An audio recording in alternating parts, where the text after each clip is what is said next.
broken by design, and I left all of my friends. I wish that I was fine, but the pain, it never ends. It's never summertime, winter always pulls me in, and I feel so lost, and I feel so down. No, this pain won't stop, with my face up on the ground. And I wish I could drop, and just make myself drown in the life that is not. Yeah, you always let me down. You left me outside in the cold again.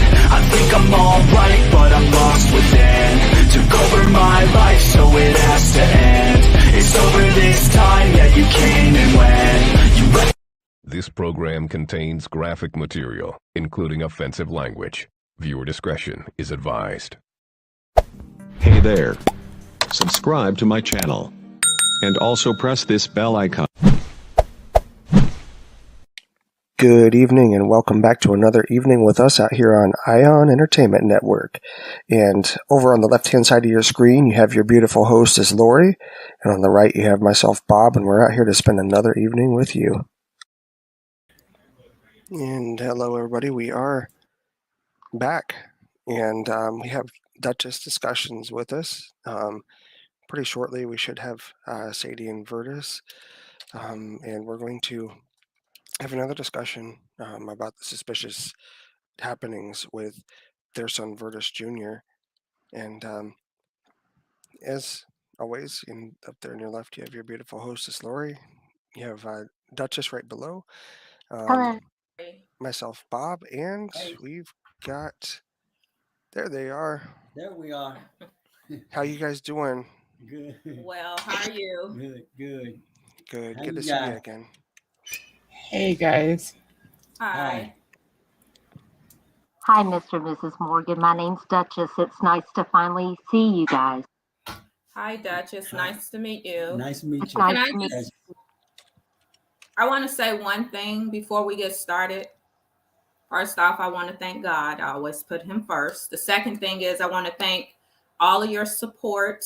It's a lot of you are coming forward and, expressing your concerns and your passion for what we're going through. And we really appreciate it. We really do. We truly do. Definitely glad to be here to help. Mm-hmm. Definitely. Absolutely. Y'all aren't alone. I mean, it might feel like it, but you have three of us here from like three different places all together. But all that stuff aside, though, you all aren't alone. And Thank you. And you're also not the only ones that think there's something fishy going on. So yes, exactly. yes, Exactly. there's definitely a lot of people that share that same thought. Yes, I've taken a look at this case. I've worked on some cases that are very similar to a situation that you guys are in. And I've seen your videos, and I really appreciate you being so forthcoming, sharing your son's story. That is so imperative, is to get the information out there and to keep saying his name and to keep pressing forward for justice for your son. So we're here to, provide support and to give you a platform to be able to share your story so that people around the world can hear that story and hopefully have law enforcement and the people to be more receptive that you're not the only person who thinks that there is something going on in this situation. So thank you for being here tonight to talk with us. I appreciate it. Most definitely. So where should we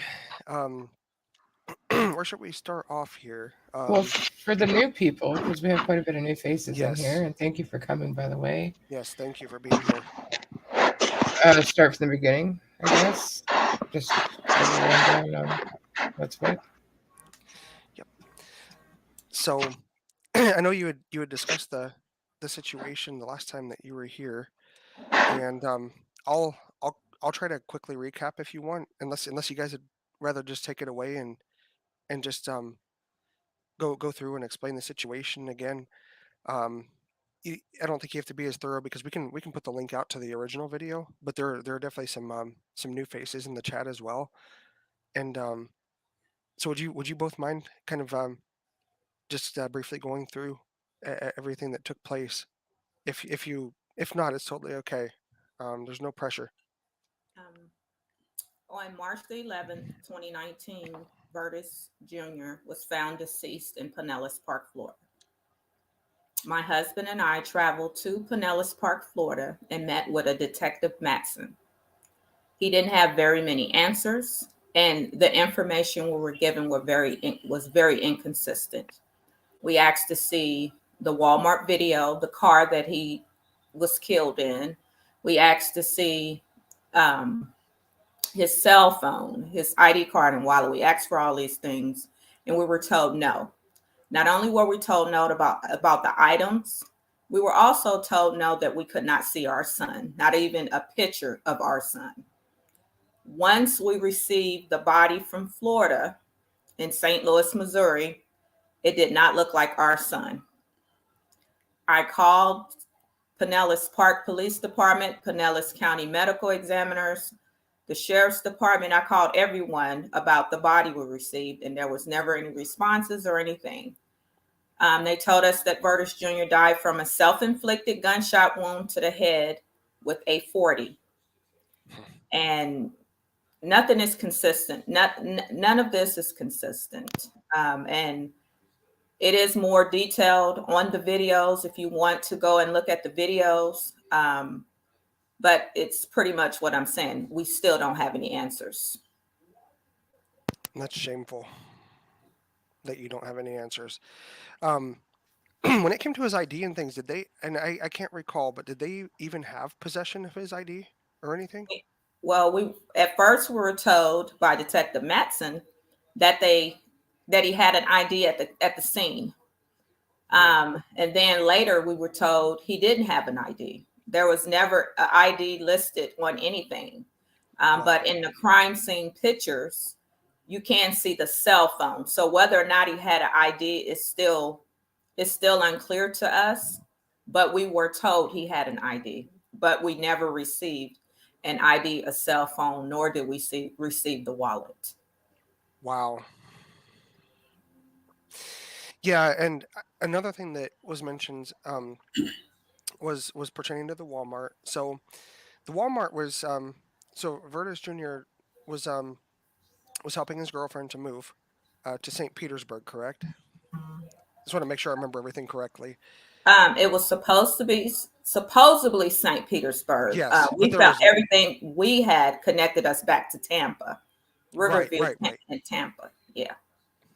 Right, because supposedly she had applied for a residence there when there was no proof of that either. But then they went to a Walmart that was about 30 miles away when there were other Walmarts that were closer. And then supposedly he was, and I say he lightly, was caught on a Walmart camera taking his keys, and it was alleged that he took her car, and that's when he supposedly caused that self-inflicted gunshot wound, right? According to what we were told, he took the keys at the Walmart. But the first story that was actually in the police report. But the story we were initially given was they went to the Walmart at 8:30 in the morning. At some point in the store, they got into a disagreement. He walked outside, sat on a bench. He sat there for some time, went back into the store. They were supposedly still in disagreement. He walked back out and left, and nobody seen or heard from him for 2 days. And mind you, Pinellas Park is small, and I mean very small.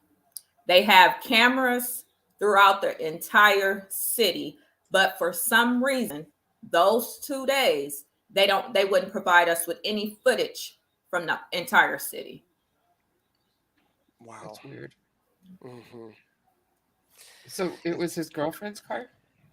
Correct. It was her car. And the most questions we've gotten back was, how did she get back to wherever they came from? We don't know. Exactly. In the video, it never shows who she leaves with. It cuts off. So when that was the question I initially asked Detective Matson on March the 13th, 2019, how did she leave Walmart? He said he didn't know because the forensics was going through all the evidence, is what he told me. He couldn't provide me with that information. And mind you, March the 11th is when this initially supposedly happened. See, and I was talking with Lori and Duchess before before you guys came on, and I was sitting there thinking, did they even bother to fingerprint the keys to see if those were his fingers that touched them in the first place? No, they didn't fingerprint anything, apparently. It's really suspicious. Really suspicious. Like, it just, I don't know. I still stand with the thought that it sounds like a cover up. Yeah, me too. I feel the same way you do. If you have questions, Libby, did you want to come up and ask them? Oh yeah, I can put the link down there if you want. Sure. Let me. These are all questions that I have, but I want to ask them to the police department. And I actually called down to Pinellas County, and I left them a message to tell them that I wanted to find out some information about this case, and I just had some general questions, and I just wanted to see if anybody would call me back, and nobody has. I'm not shocked at this. I'm not shocked at all. It doesn't sound surprising. I've been calling them for 3 years about the body received. And so the footage that was at the Walmart, you never got to see that footage to show that it was him in the Walmart? Correct. It was a still frame, wasn't it? Well, they did both. They sent us, when we were there in person, no, we were not able to see anything. But 6.5 months later is when we actually got the Walmart disc and still photo. And when we got the Walmart disc, you can see everybody on the disc except the person you really need to see, which is my son. Which was That's why I'm having such a difficult time absorbing how they can make a determination without your DNA. How would they know that that's your son? And that's the biggest question. Purpose. Yes. That's the question I have, Duchess. That's the question I have for them. How did you know that was my son? They were never able to answer that question for me. To this day, that is imperative. That is so imperative to any case. You call someone in to make an identification. That is the principle behind law enforcement, is the verification process in order to bring closure to the family and closure to the case. And this just leaves everything wide open. Yeah. Sorry. No, I just feel frustrated for you. Yeah, it's been very frustrating to us, to say the least, because they were never able to provide me with that information. They were never able to tell me, this is how we know 100% that was your son.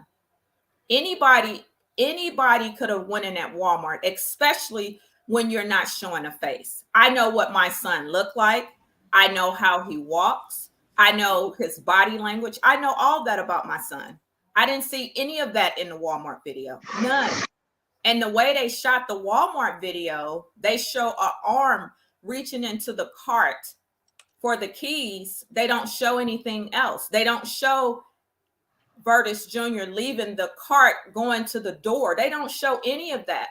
They don't show any of that. That was something that I had asked Laurie and Bob when they came to me about this case, and I reviewed your videos, and I just couldn't piece it together. And I said, I just wonder, had you guys been able to reach out to an attorney? Have you talked to someone higher up in the police force for the county, or possibly at the state level, to find out if there's any federal, help that you can get on this case? But all of the above, Miss Duchess, all of the above. Let's see, all of the above. jump up here too. Hey, Skyla, and welcome. Hey, Skyla. Hi, Skyla. Oh, is her device? Miss Duchess, we've Yes. reviewed the whole Walmart video, and it doesn't show Verdis Jr. on any of the video. It shows either the back. It shows a picture of somebody, the backside of him. We don't actually see his face on any of the video. I mean, all the videos that they've sent us, the Walmart video, it doesn't show him, Verdis, Verdis Jr. at all. Even the still photo, they claim that that's the picture that they've used to identify him. Even that video, and with that video, that picture, it doesn't even. We can't see that video, the picture in the video that they've sent us. So we don't even know if that's even a video from Walmart. Or the pictures. Or it's even part of the video that they've sent us, a Walmart video that it's part of the Walmart video that they've sent us. Did you guys get a copy of the autopsy? We did get a copy of the autopsy. It's very vague. It talks about us not being able, the body that we receive, us not being able to identify that that's our son. And that's in the autopsy. Yeah. Along with that, we contacted the NAACP because they were not turning anything over to us. So we did contact the Florida NAACP to get help with getting some things, turned over, because so much time had went by, and that's in the autopsy report. But what, any other valid information? No. My heart breaks for you. I can't imagine the frustration that you're feeling right now, because I'm feeling frustrated for you. I just want to drive down there in my car and just be like, where are these answers? Because how does someone call themselves a department that is supposed to bring closure to these cases, and they can actually just shut this file folder, and knowing that they did not really do any authentic test or even have valid identification or video to solidify and show his own parents that yes, this is it.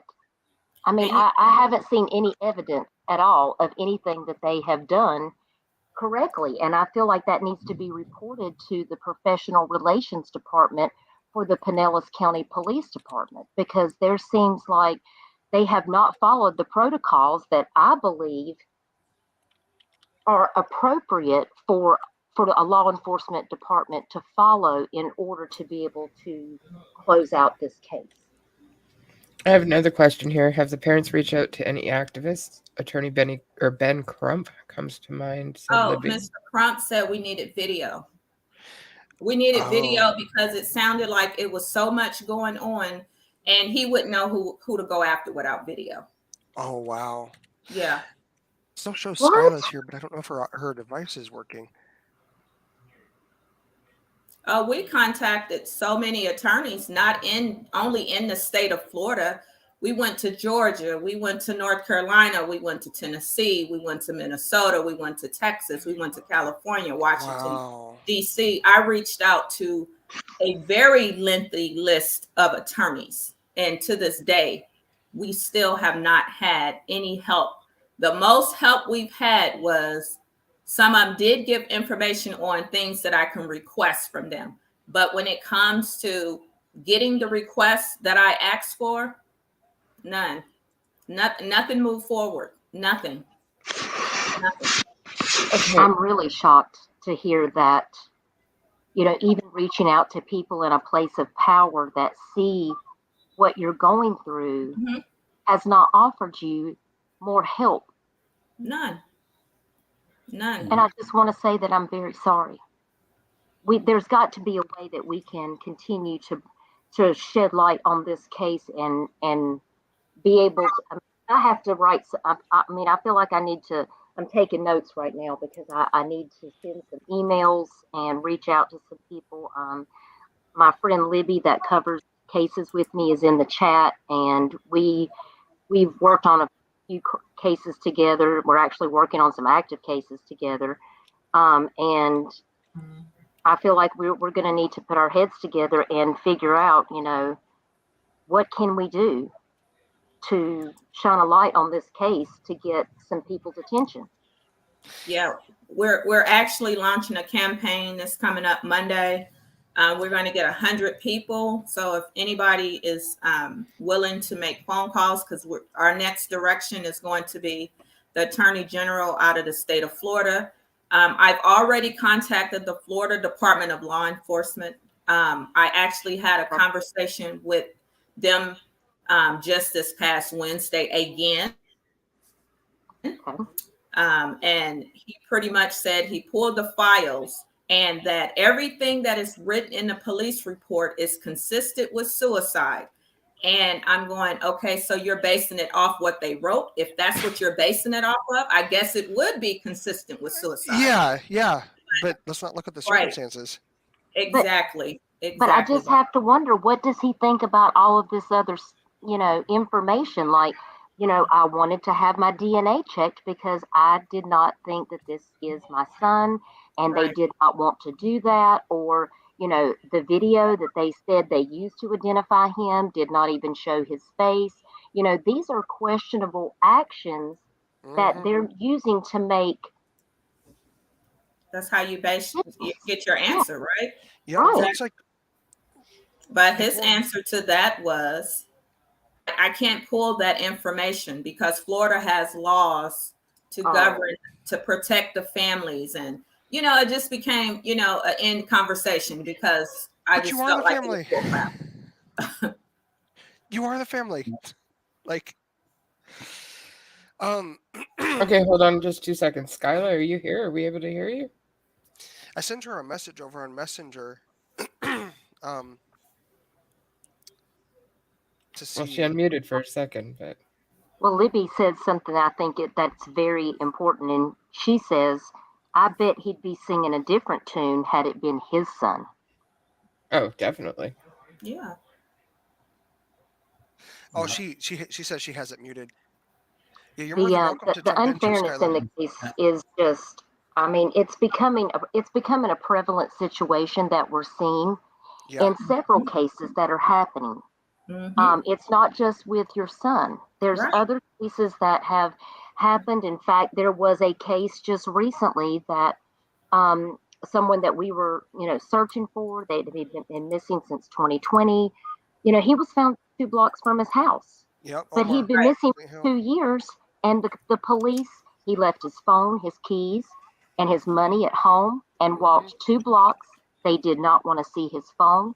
They did not pull any camera footage from any of the stores or gas stations where he went, and they never searched for him.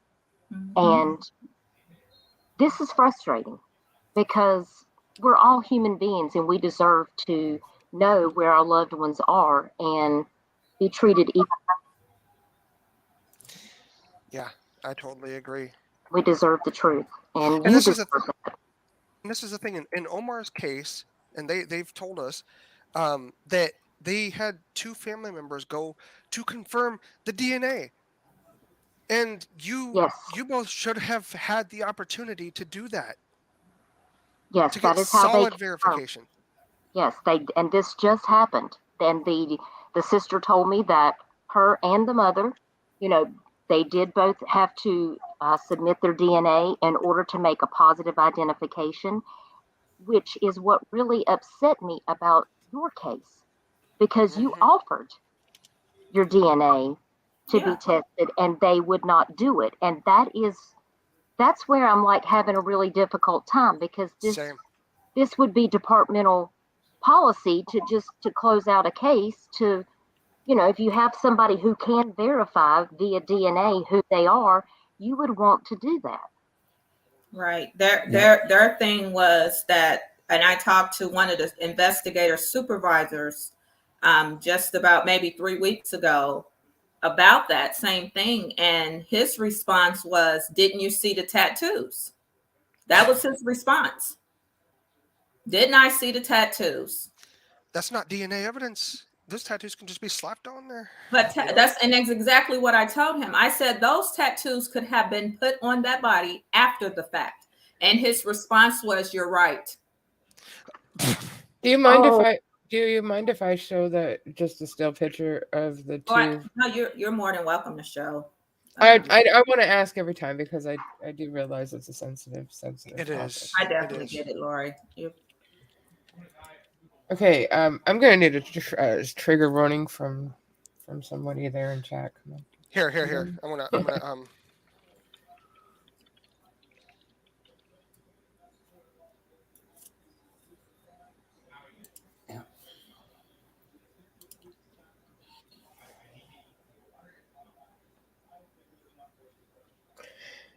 And I want Chad to see. I want them to say if one, it's the same person, or two, it's a different person.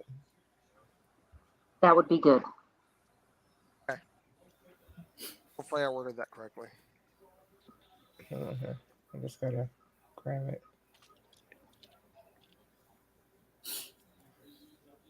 Maybe. Okay. So a 1 in the chat if you think it's the same person, and a 2 in the chat if you think it's a different person. Is that correct? Good idea. Yes. 1 in the chat if you think it's him, and 2 if you think it's not. Correct? Is that what you said, Duchess? Yeah, that's right. Okay. Yes. So 1 if you think it's him, if you think this is the same person, and 2 if you think that it's a different person. Okay, so the one on the right is their son. Yes. The one on the left is the person they're saying is his son, or is their son. Sorry. Like, look at the skin tone. If you think it's the same person, put a 1. And if you think it is not the same person, put a 2. I can barely see, but you can see a difference in that skin tone. Also, if you need to see another picture of Verdis, the parents have a picture of them on their shirts. Okay, I mean, he's a handsome young man. You can look at his skin tone. You can look at his nose. It's not the same. I mean, I could see the tattoo. Yeah, okay, yeah, fine. I can see that little piece. Yes, I can see that. I mean, I see some of the. I can see with the goatee how they think that would look similar, but I'm just trying to figure out what happened to the upper part of his face. Like something is just.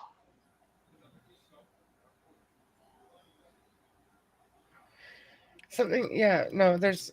I don't know. There's something bothers me about the just. I don't know. Yeah, there. Platypus got it too. The nose looks different. Yep, that was something that was mentioned. Luigi says, don't know, can't tell from these photos. Platypus also said skin tone would be different after death, though. But yeah, but there's just nothing about this that, I mean, other than that little bit of the tattoo here, but anybody could put it, like Mrs. Morgan had said last time they were on, anybody could put a tattoo on somebody that makes it look like whatever, but it just doesn't seem like the upper part, like the eyes, the nose. Well, not just that, though, the but structure. They were expecting them to go off of this picture, right? And not be able to go there and see in person. They weren't given that opportunity. And that is what I'm having the most difficult time understanding is when you have this situation, this is where it's imperative to have someone to go in and physically identify the person. That's how it's always been done. We've got I think it's Kathiana, if I'm pronouncing it right, says that looks totally different. The skin tone done change afterward, but the ears look different, nose and skin tone for sure. John says, and welcome, Maul. Look at his nose. His nose looks European. Yes. And the ears. And the ears, yeah. The ears. I don't know. Well, I mean, it's really hard to tell. Well, they both do have small ears. Yeah, but look at how wiggly like they go in and they're Yeah, his distinctive are very ears. contoured, and the other one doesn't look that way, but I'm not seeing it from the front. I mean, I just,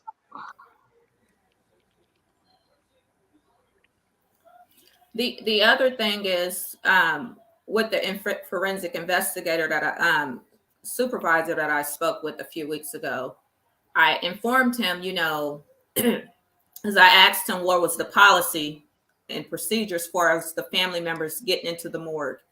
He never gave a definitive answer. He said on certain circumstances, but he kept saying your son's death was so gruesome. But the only thing I found gruesome from the photos we received from the medical examiners was his skull was crushed in. That's what I found gruesome. now can I ask you where his gunshot wound occurred? It said it was an inch above the right ear, and the exit wound was supposed to be the frontal left lobe. But there was no, when we got the body, my husband went over the body from head to toe, and he couldn't find an exit wound. Yeah, there was no exit wound. And even from the pictures that we got, This is part. Yeah. Sorry, this is one of the pictures. I just wanted to say it. Yeah. The skull crushed already on the picture, and you can see his skull is crushed in on that picture. And then that's supposed to be an entry wound on that picture, and that doesn't. And in this picture, do you think this is your son right here? I went back and forth with the pictures, Duchess, because there are a lot of pictures that I do not believe are Verdis Jr. on these crime scene pictures. He's been manipulated. Yes, very manipulated. Again, with that nose. And it's everything with the crime scene pictures. They just, it's something about these pictures that just make you wonder. They just. Well, and the sad thing is the total lack of transparency to the family on this matter, and they expected you to just go off of pictures when, you offered to go through the process of a DNA test so that you could have that DNA evidence, and there's been nothing but a total lack of transparency. Yeah, we wanted to see the car when we were in Florida, because if you look at the pictures, the car is not consistent with a gunshot wound to the head either. Those pictures don't look consistent with a 40 millimeter close range gunshot wound to the head. And the blood pattern don't make no sense. Because an entry wound wouldn't be that big. And there would definitely be an exit. Well, something that I just found interesting while you're going through these pictures is that the gun was laying in his lap. Yeah. And the likelihood that someone is going to shoot themselves and be able to bring a heavy gun back and lay it into their lap and then fold their hands on top of the pistol, that doesn't make any sense to me at all. That gun would have immediately fell out of his hand, and that would have been that. If there would have been no place in anything. Right. So that doesn't add up to me. This doesn't make sense. This Right. is why we face justice, because make it make sense. And look at the blood pattern on the shirt. All the blood is behind him. Everything is behind him, and then you see the blood pattern on the shirt. Look at the blood pattern. Mm-hmm. It doesn't any of this make sense. Any of it. You can the gun had been repositioned on some of the photos. The gun is not in the same place on all the photos that we received. It had been repositioned. Things in the car, yes, things in the car have been manipulated. It's a lot going on with these pictures. And there are some pictures that I definitely do not believe are my son.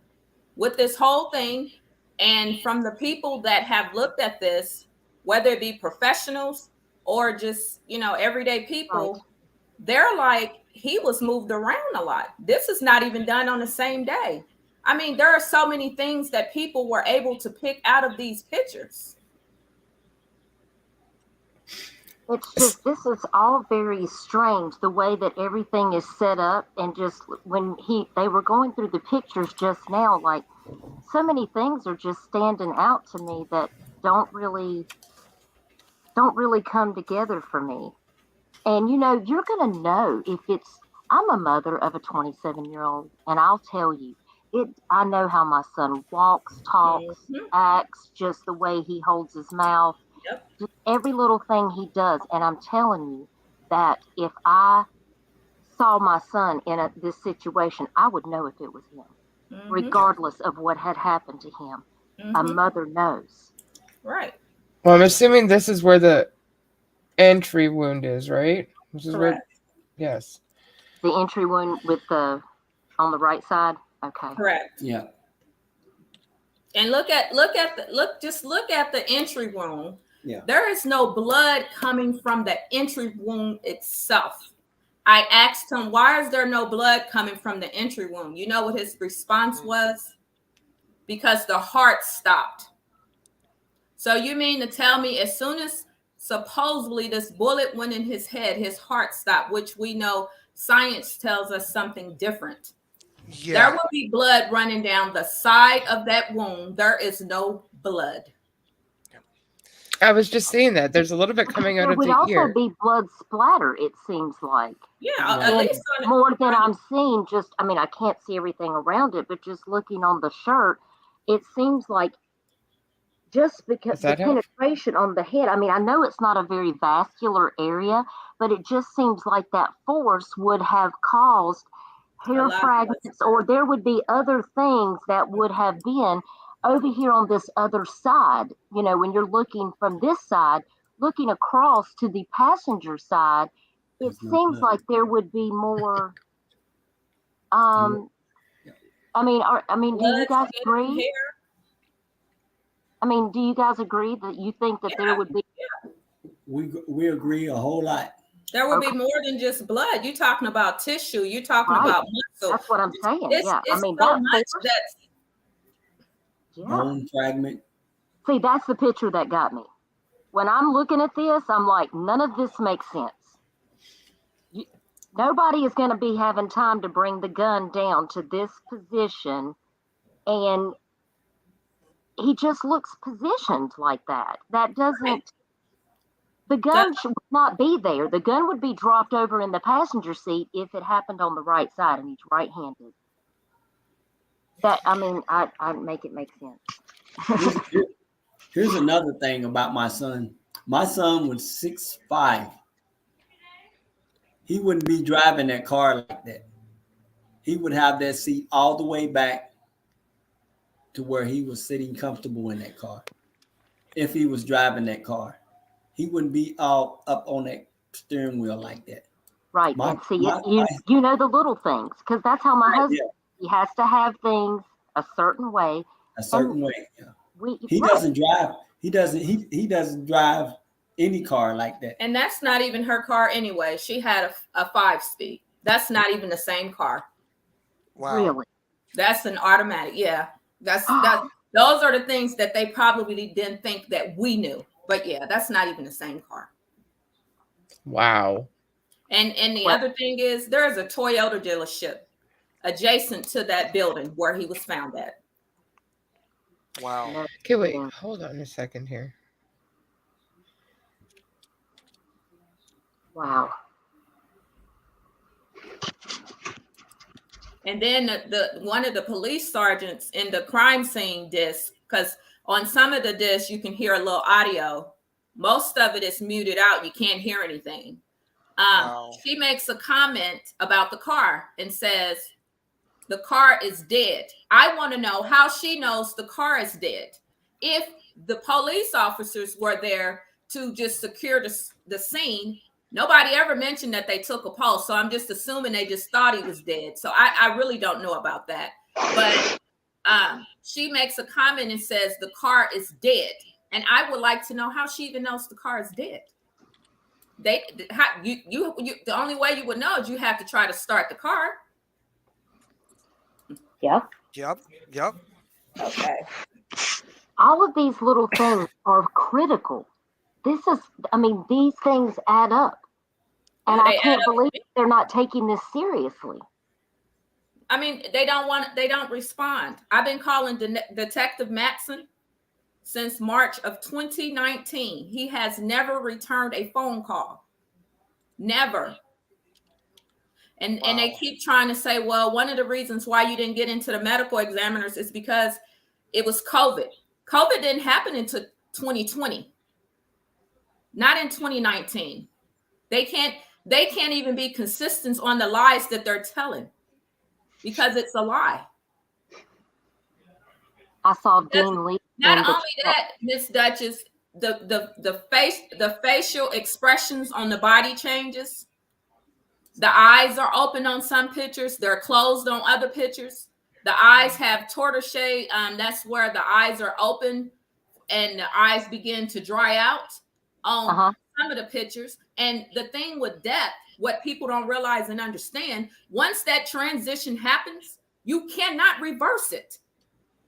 So if you take all of this and you look at it, you will see what really happened, because the signs of death is telling you through the pictures. That's right. You can't reverse death. Right.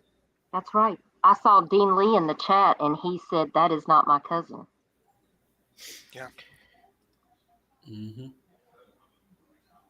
And where's the blood? That's the thing with this whole ordeal that I have the biggest problem with, is that the transformation from what the body is in the car and then from it being on the outside of the car.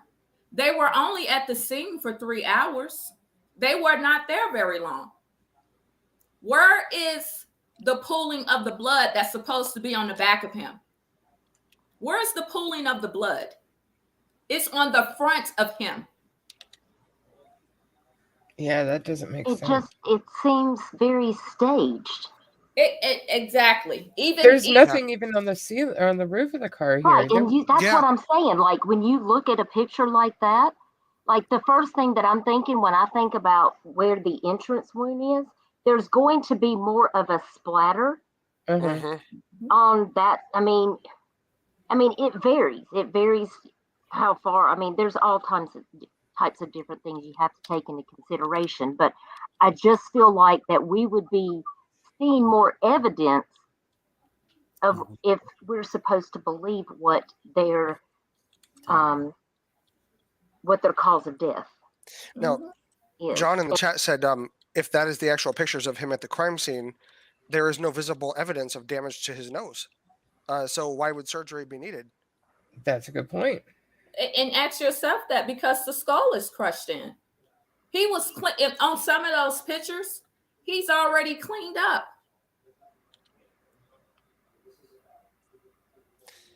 Now, see, that's weird. Why would they take pictures of a body that's already cleaned up? You would want to preserve the evidence by. See, none of that makes sense. Now look at this picture. Look at this picture, and you see the eyes, right? Mm-hmm. You see how the eyes have darkened? You know how long that takes? It takes longer than 3 hours. Yes, it does. You see? So, but those are the things that they think that, I guess, we're not supposed to know. I don't know. They're like the dishonest mechanic that, you go in there and you know that there's something wrong with your car, but they think that you don't know much about cars, so then they pile on a bunch of other crap, and you're the one who has to pay for it. That's kind of the vibe that I'm getting from this situation with the police. Like, oh, they probably won't know about all this stuff, so we'll just, I don't know. And supposedly the 40 hit the eye socket. Now, if a 40 hit an eye socket, I'm quite sure it would have blew the eye completely out the head. Yeah, I would think so. Wow. Now, right here in this picture, it looks like he's got ridging across the top of his forehead. That's what I thought. Yeah. And see, I don't remember seeing this picture before. Maybe when I was going through the video, maybe I didn't really focus in on this picture, but that is very interesting. Mm-hmm. Which leads me to believe why post-autopsy his forehead had this disfigurement to it, but it still doesn't explain the nose. Look at the nose here, and then think about the nose in the picture. Mm-hmm.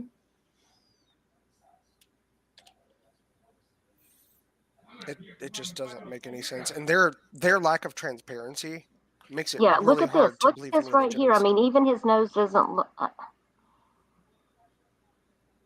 None of the noses look the same in any of the pictures. Exactly. What are we dealing with here? That Yeah, is that is my weird. point. I feel like this is 3 different people. And that's what it is, Miss Duchess. Thank you. It's 3 different people. Okay, let's just go ahead and say it. I'm calling it how I see it right now, because now that I've looked at this picture with the other 2, I don't even believe the deceased pictures are the same people. Luigi says, even "Can you the put this?" crime scene, even the picture from the medical examiners is different. They're all different. Yeah, can we put this picture that you have up now next to the picture, the regular picture of Verdis Jr.? If you can send me some screenshots, I can put it in and do a side-by-side photo and send it to you. I could probably make that up really quick. Okay. And then you want the one, just the noses, you said? Well, just the frontal, the face frontal, Yeah. to be able to look at those. Down Under Crime says the person in the car doesn't look like the medical one at all. I'm lost. But yeah, if you can just perfectly put, I agree. It does seem very staged, and there's like something that doesn't make sense, especially when you told me about the car not being the stick shift and the automatic. We've seen the gun. Look how many things we've just delineated that we can all agree on. But oh man, I missed Carol's comment out there. I just saw his white rabbit referred to it. Do you have any other photos of your son besides the main one that we see in this video? Do you have any other photos of him? Yeah, Laura has the one I sent you, Laurie, with the red shirt. Do you have that one where you could pull that one up? I can, yeah. Just give me 2 seconds here. I'm gonna stop sharing for a second. No rush. We would like to see more pictures of him. I would like to get more familiar with his face.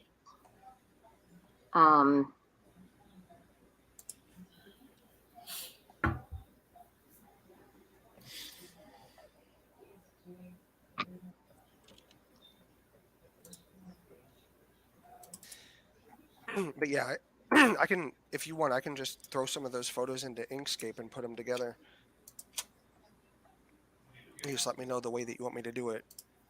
Just like a side-by-side, basically, or? Yeah. Well, there's 3 there, so just try to put all 3. Yeah. I can do but that. Don't forget it's double screen, so you have to look at the right side. I can crop it out. And any of the information that you were telling me about, Miss Morgan, if you send that to Laurie, and you need me phone calls or anything, I'm happy to help in any way that I can. Yeah, because I really wanted to release everything, to be honest with you. I don't blame you. Go ahead. Yeah, because the bottom line is, Miss Duchess, you mentioned it earlier. This is becoming the norm, with these cases and, families not getting any answers. And we were blatantly disrespected, if you ask me. I agree. I agree fully. I absolutely agree, ma'am. I absolutely agree. And you deserve justice. Verdis deserves justice. So here's the picture she was just talking about. Just 1 second. I'll be right back. Now, see, when I look at this picture of him, I don't see the same person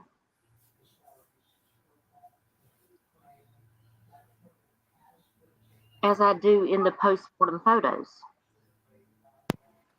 Okay. I mean, I'm studying everything about his face. You know, the and how old is this photo from the time since this all happened with your son? He's 26. How? I'll be back. Oh, Miss Duchess, I'm gonna have to figure out exactly how old he is on that picture.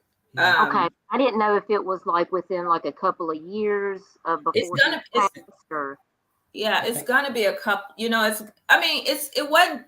If you look at his forehead, he has some permanent scars on his forehead. Because he's got that, and then on his cheek. I see that we didn't see on any of the pictures, on none of the pictures. And the body that we received had a mole on the right shoulder. My son didn't have a mole on his shoulder. The only reason why, no. Huh? I was going to ask you if he had any moles or birthmarks or scars, right? That you could identify him with. Like, had he ever had his appendix out, or any type of surgery where he would have had a scar that he got stitches, or anything like that? No, not that. But the only thing he had is the scarring on his skin, on his face, his forehead, and on his cheek. But I never got close to the body. I'm gonna be honest with you. I had no kind of connection to the body that we received. And when I went back and saw photos of the body, it's when I noticed the mole. He didn't have a mole on his right shoulder. He didn't have a mole. He didn't have a mole on any part of his chest area at all. Right. And a mother knows. I mean, White Rabbit says, what county in Florida did this happen? This was Pinellas County, Florida. Mm-hmm. Yes, Pinellas County. Lori? Yeah, sorry, my kid was coming out and asking about food. Well, I mean, my kid, my Doberman, is laying here, and she's like trying to cry at me because I'm not giving her attention. So if y'all hear my dog, it's because she's a baby. I just wanted to tell y'all that. Can we get a picture up now that we've seen this picture? I would like to look at a picture of him either in the car, that frontal face again, because I want to look for these scars. Because I didn't see him the first time. Of course, I wasn't really looking for him. But now that Mom has pointed that out, I mean, look at his face. When I look at this other person, I just can't. The fullness of the lips are not there. The whole facial, the jaw structure is not the same. His chin is shorter. He has a shorter chin.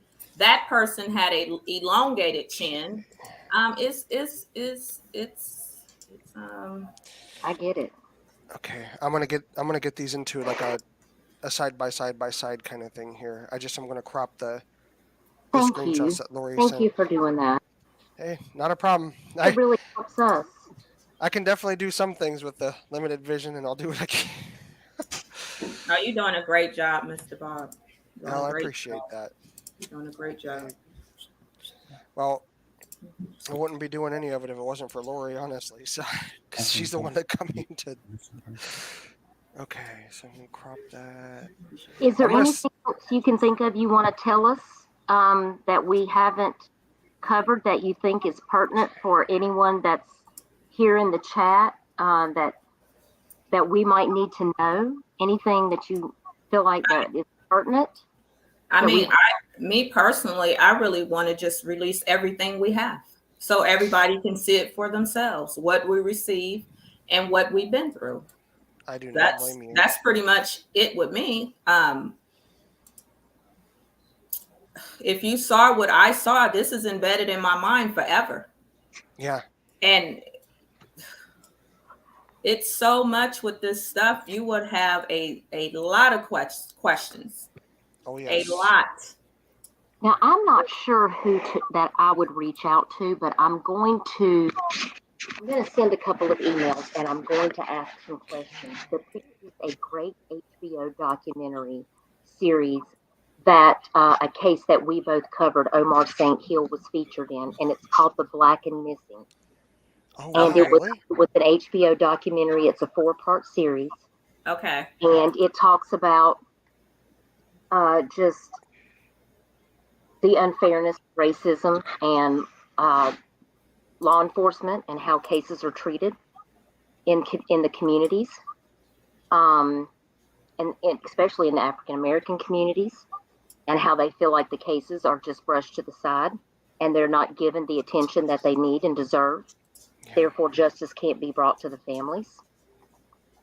And it kind of focuses in on that. And I would really, really, really like for somebody like that to hear about your case, I to hear totally about your agree. situation, because I feel like that this needs that kind of attention. Mm-hmm. So Yeah. I am going to, any information that you have, I've seen your videos, but, maybe Lori and I can work on something, and I would like to submit your information and see if HBO would consider covering it, or anybody. Because, I feel like HBO does great documentaries.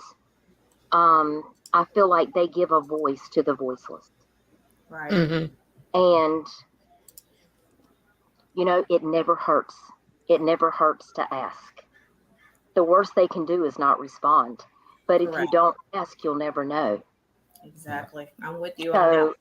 So I just want to, and Libby just said in the chat, which, she's the person who I worked on Omar's case with, said maybe we could have you guys get connected with Omar's family.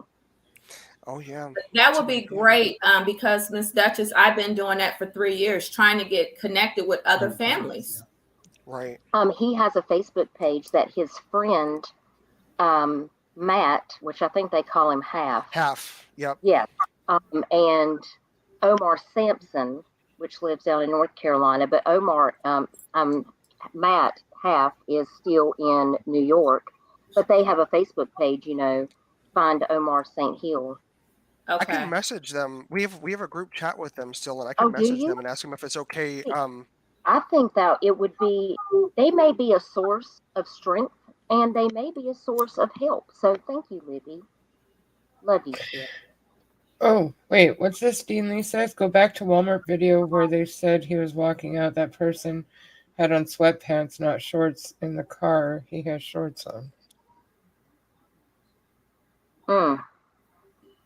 Yeah, and even with the Walmart video, we slowed that video down. We did all that, and you know how when you grab something, your natural instincts is to bring your arm back.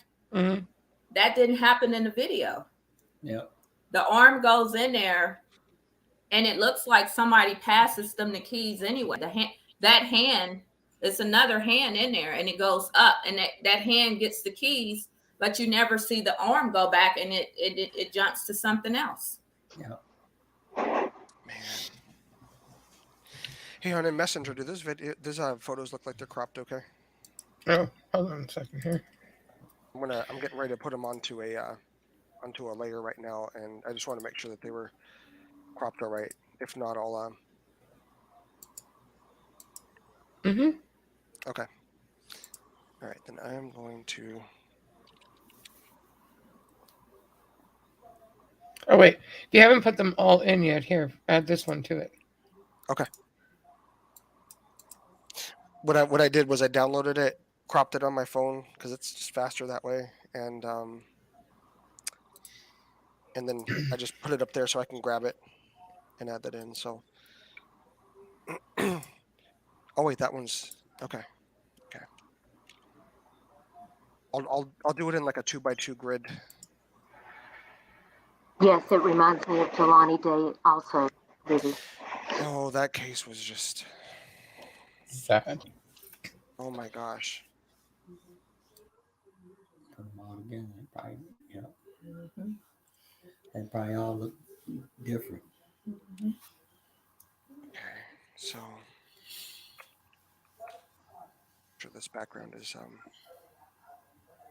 I think also something that everybody can do, and it's completely free, is, to share and spread the word that this is going on, so more people are aware of it. Yes, one please. that Yeah. campaign that you were talking about, Mrs. Morgan.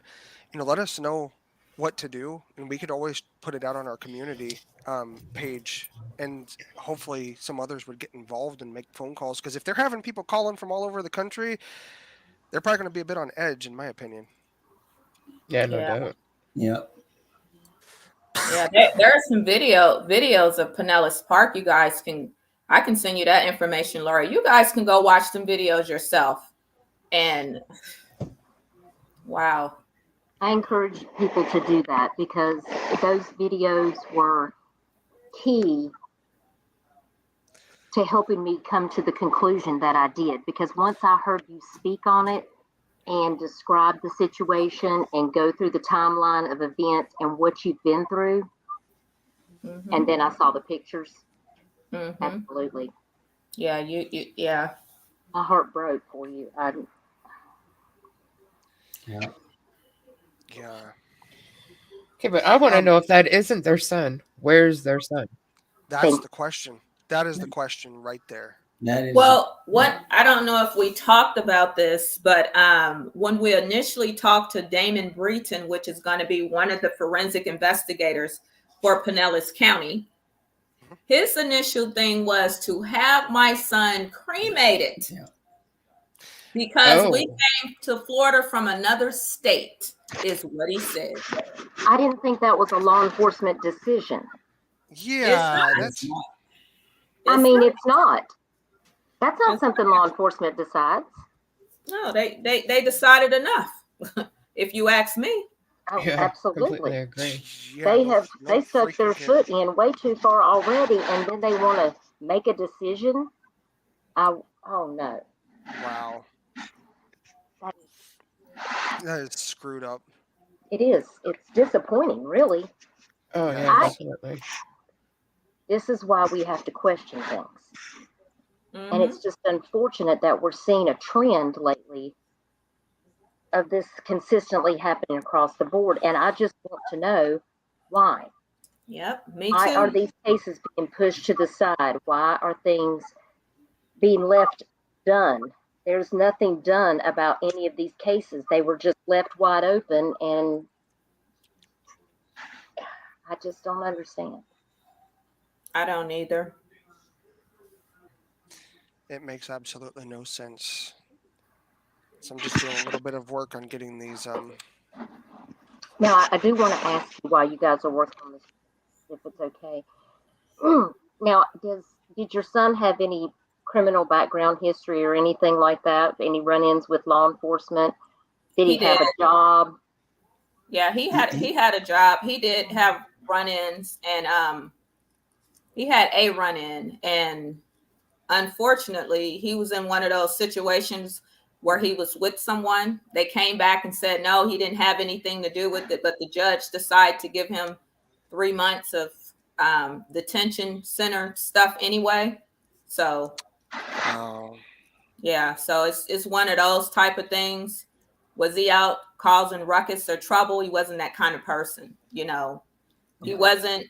If you didn't bother him, he was definitely not going to bother you. He was that kind of person. Truly. And he enjoyed playing basketball. Basketball was his thing. I was going to ask you if he had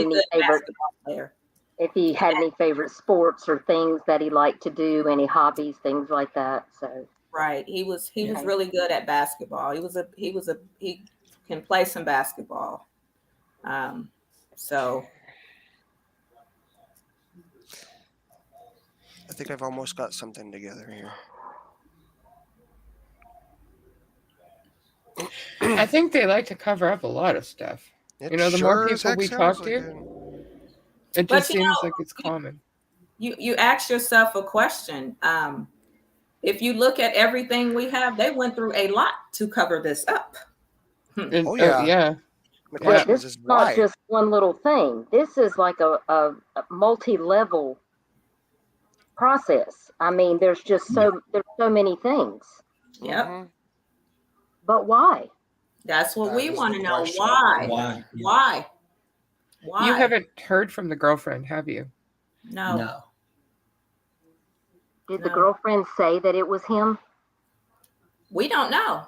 She didn't say According to anything to what we were told, they contacted us. How did they know he belonged to us? I asked that question too. Never got a definitive answer on that either. But I want to know that. How did you know if he didn't have an ID card or anything saying who he was? How did y'all know? How did you 100% know that was my son at Walmart and that was my son in that car? I want to know. I really The do. word of mouth of somebody else should not be accepted. No. I mean, there needs to be a verification process, that scientifically has a scientific method to prove it. Something Yeah. quantitative and qualitative, not just words. But she could have had someone to say that was him at Walmart. They wouldn't have known. How would they have known? True. That, I'm not a detective and I don't try to be one, but I have common sense.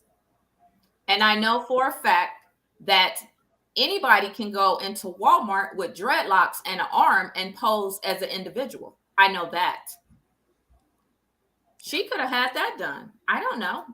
They could have had it done for all I know. I don't know. Yeah, I see Libby said, did the girlfriend say it was him also? So yes, you did. You did ask that too. Libby always has great questions. And I see that White Rabbit says, go figure, the sheriff of Pinellas County, Bob, what's that, Gualtieri? Yeah, opposes the use of body cameras. Yeah, I heard they didn't use body cameras there. Let me know if that works. No, And I the just sent it to deputies you. have them. The deputies have them. But the police, Pinellas Park Police Department just started their body cam use. I think it was in 2020 when they just started theirs. And only select officers wore body cam. Do a little research on Pinellas Park alone. You don't even have to do it on the rest of the county. It's a lot going on down in Pinellas County. Oh, I did my research. Hey, hon, I just sent that to you. Yeah, no, I have it up. Oh, sorry. This is great. You guys are awesome. Thank you. Do what I can. The faces aren't even the same. I mean, yeah, look. I mean, I'm like, what is... Wait, no. Are these the same people? Obviously, the bottom two pictures that are side by side in the red sweatshirt and the hat are the same person. Like that one that was. I mean, the one that was running for sheriff. You know that picture we kept saying. Yeah, and the one that's in the top in the middle, that's him. But these other pictures, I mean, but people can look similar, but that's just because you look like somebody doesn't make it a definitive yes that it's that person. Okay, I'm saying that this person here, that's the I don't know if you guys can see my cursor. Wait, am I showing my cursor? Here, this person down here, in the bottom left, doesn't look anything like that person. Or no, they don't look the same, and the noses, nothing here. These two, yes, but I don't know what's happening. What's happening? Yeah, those two top and bottom where your cursor's going back and forth, those two aren't even the same people. Like, I don't even get it. Like, just because you have... I told you. Mm-hmm. And we had a funeral director to tell us. We had two to tell us the same thing. One out of Tennessee and one out of Missouri. That they can fix a body up to make it look however they want to give you an illusion that that's your child. Now, I have a question, and if anybody has the answer to this, just let me know. But this was something that stuck out the last time that we talked. Is it normal for the coroner to personally recommend the funeral home? What? Isn't that what happened? So yeah, so they wanted us to contact a funeral home that we were going to have our son sent to, where we're going to have him buried. So I contacted a funeral home out of St. Louis, Missouri, and what I found out later through the Florida Department of Law Enforcement is that the medical examiners chose Holloway Funeral Home in Upton, Florida, because it was en route to Tampa. And when I went back and asked the funeral home that we hired, she couldn't even look me in my face. She dropped her head again. Wow.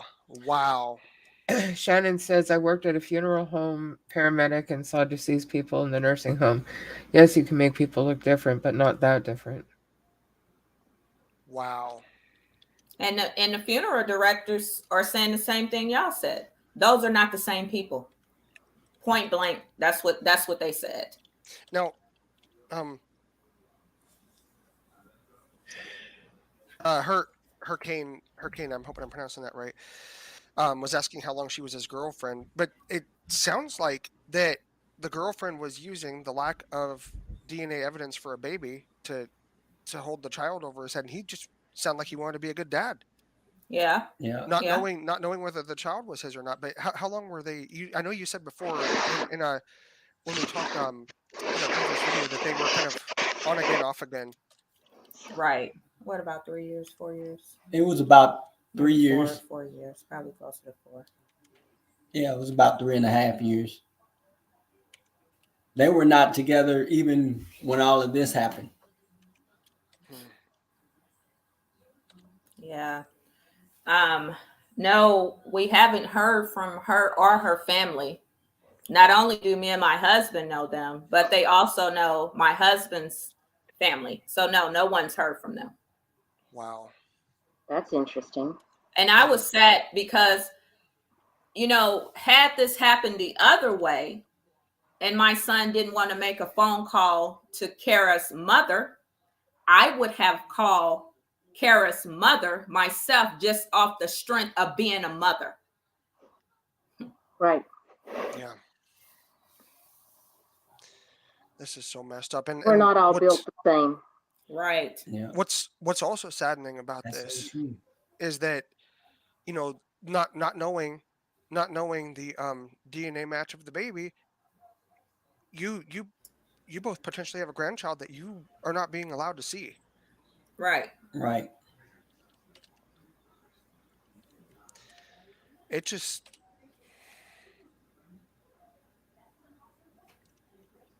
okay, Shannon says autopsy was already done in the one pic, but not in the other. No changes made to make him look different. At that point, they do not take morgue pictures after makeup and cleaning. They do it before. Well, he was definitely cleaned up in that bottom. The bottom thing. Well, at least this one down here. It looks like he was. The body looked like it had a lot of makeup on it. Oh, yeah. Definitely. And the other thing with the, because I don't know if all viewers know, I was not opposed to having a funeral. My husband was. I respected what he wanted because that's his son too as well. Mm-hmm. And we agreed on it. We haven't talked about it since, but it does come up in topic when we're, doing discussions like this. And right.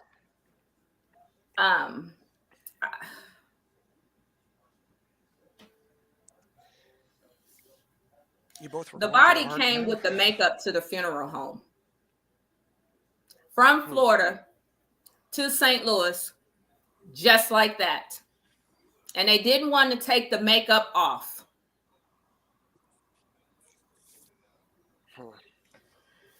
Wow. Look at White Rabbit's comment out there. This is really interesting. He says, sheriff also has expanded the use of face analysis comparison and examination system, or faces, to identify people.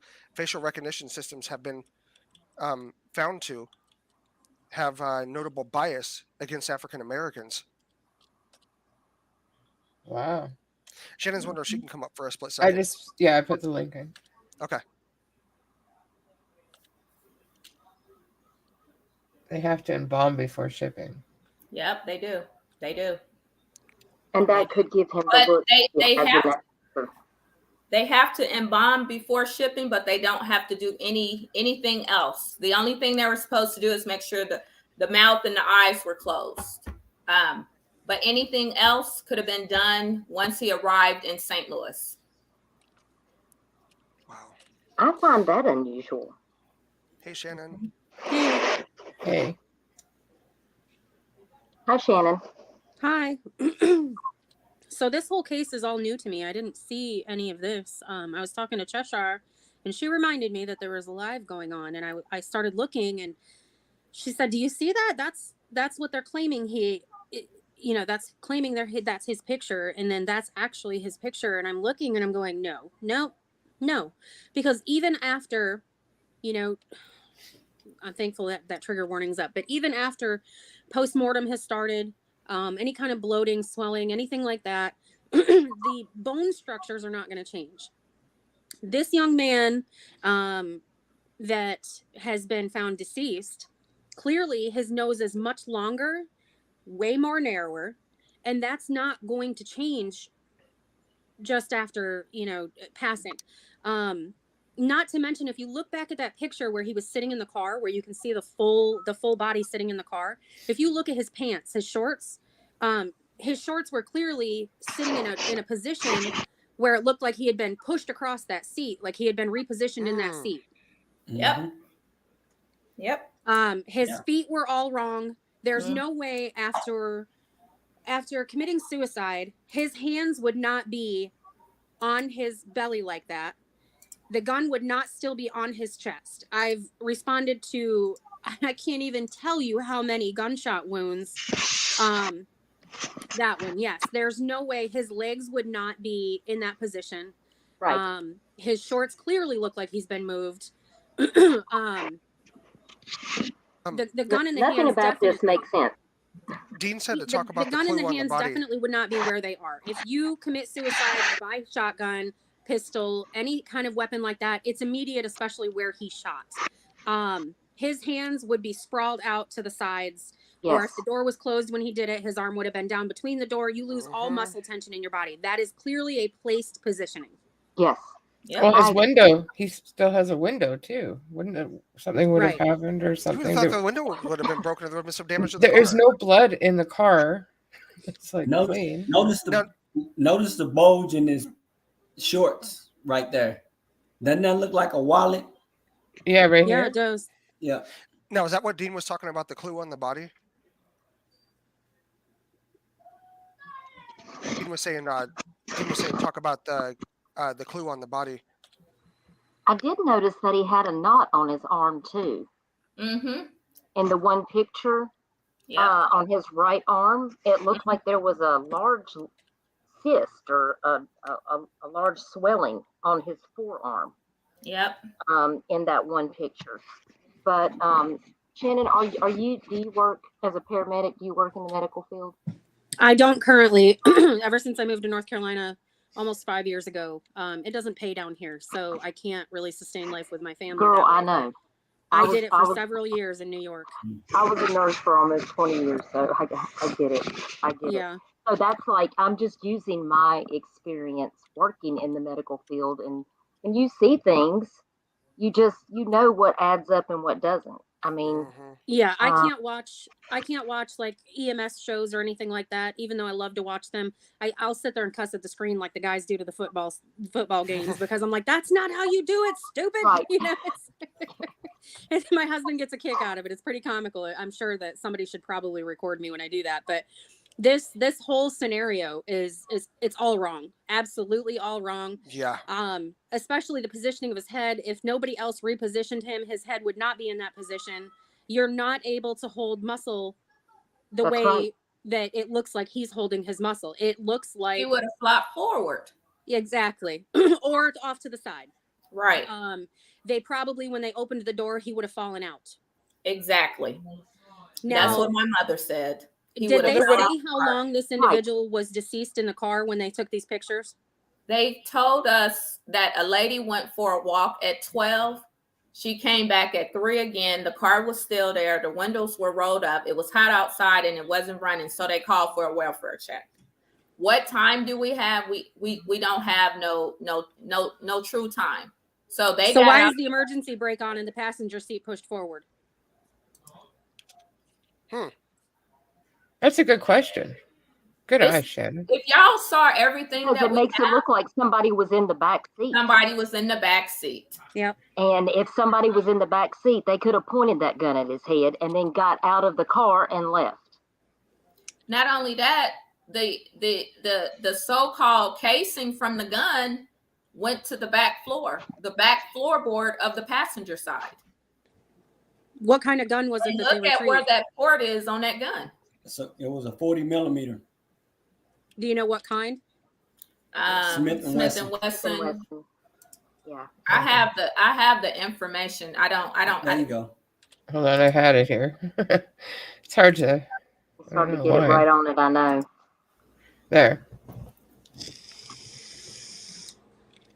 All right, so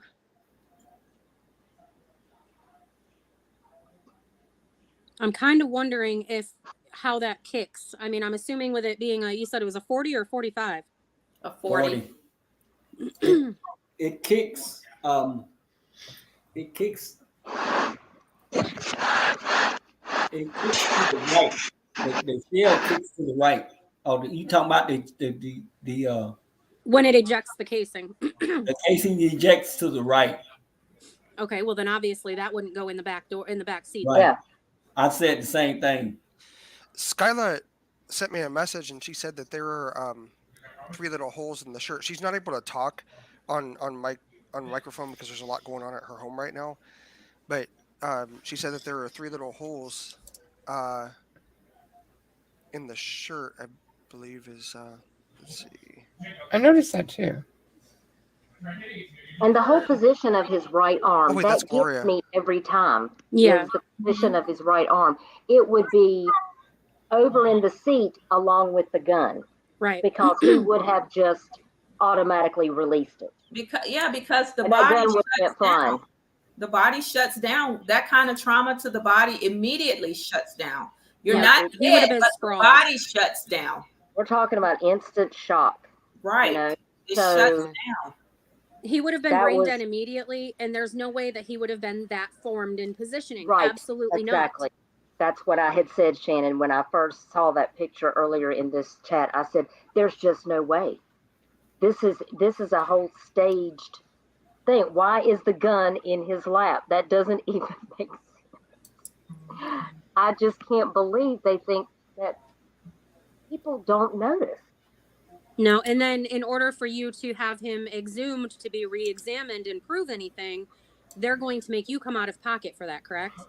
Yeah, we're working on a pathologist now. Once we find one we can trust, we're going to go ahead and have the body exhumed because we did keep the body out of the ground for a month and a half, trying to get in touch with Florida for them to take this body back, and we were not successful.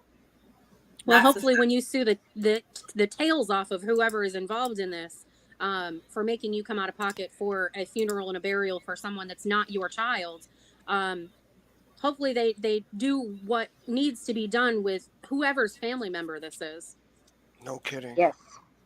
Yeah. Well, the last time that we were out here, somebody, and I can't remember who it was, but somebody in the chat had mentioned about people who come over to Florida from out of the country, and just some different things were mentioned in the chat back then, and it's like, whoa, you know, it just sounds like there's some really messed up stuff going on down there. You remember? It was for the Oh. organs. Oh yes, the organs. Yes, yes, yes. Yes, it's true. Yeah, there's a huge trafficking problem in Florida. My husband's Puerto Rican. He came from Puerto Rico. So a lot of the people that you find in Florida are going to be Puerto Rican, Dominican, people from Panama, things like that. So you're going to get a huge influx of people there that aren't familiar with the area. But because it's so concentrated now, they've lost any kind of contact with who actually is from there, keeping tabs on how many people are there. They don't even know. They don't even honestly know what the population is of that area. When I vacation in the summer, I go to St. Pete's Beach and I frequent Pinellas Park. And it's funny because of how many people you see going through the streets and businesses and everything there, and the lack of police involvement. We were there for 4 days. We saw not one police car in the whole time we were there. The whole time we were there. Wow. And we were out in the community trying to find out if anybody's seen or heard anything. You know, and not to mention too, I brought up the Cheshire. That's the entry point there that Bob's got, or Lori's got up on the screen. If he did that point blank, there would be more collateral damage than that. Exactly. I said the same thing, Shannon. You would be seeing on the ceiling. There would be stuff on the headrest. It would be on the passengers. There would be more evidence. And when you look at the other side, I mean, there's nothing. And I'm like, this doesn't add up. So what's coming out of the ear on the other side is just the same as it is coming out of the ear on this right-hand side. And all that is the leakage. But there's no exit point? No. Yeah. There's no way a 40 would not go through and come out the other side. Abso-freaking-lutely not. Right.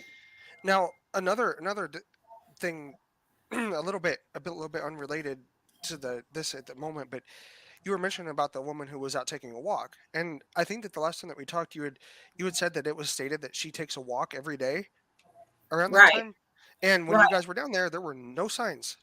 No, not even that. I sent people over to Pinellas Park at that time on different days. I sent different people. There was still no one ever taking a walk. They've never seen anybody take a walk. And that's really weird for it being said that she takes a walk every day in that area. Right. That's what I said. But also not to mention too, if she walked past that car at, you said it was 11 o'clock? 12:03, I think it was, wasn't it?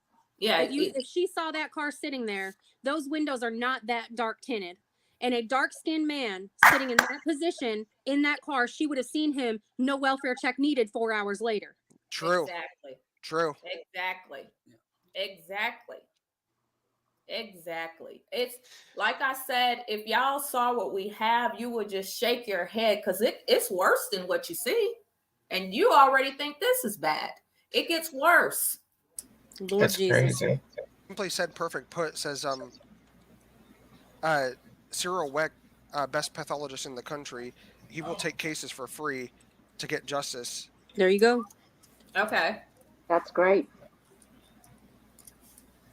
Thanks for that, Simply Said. Thank you.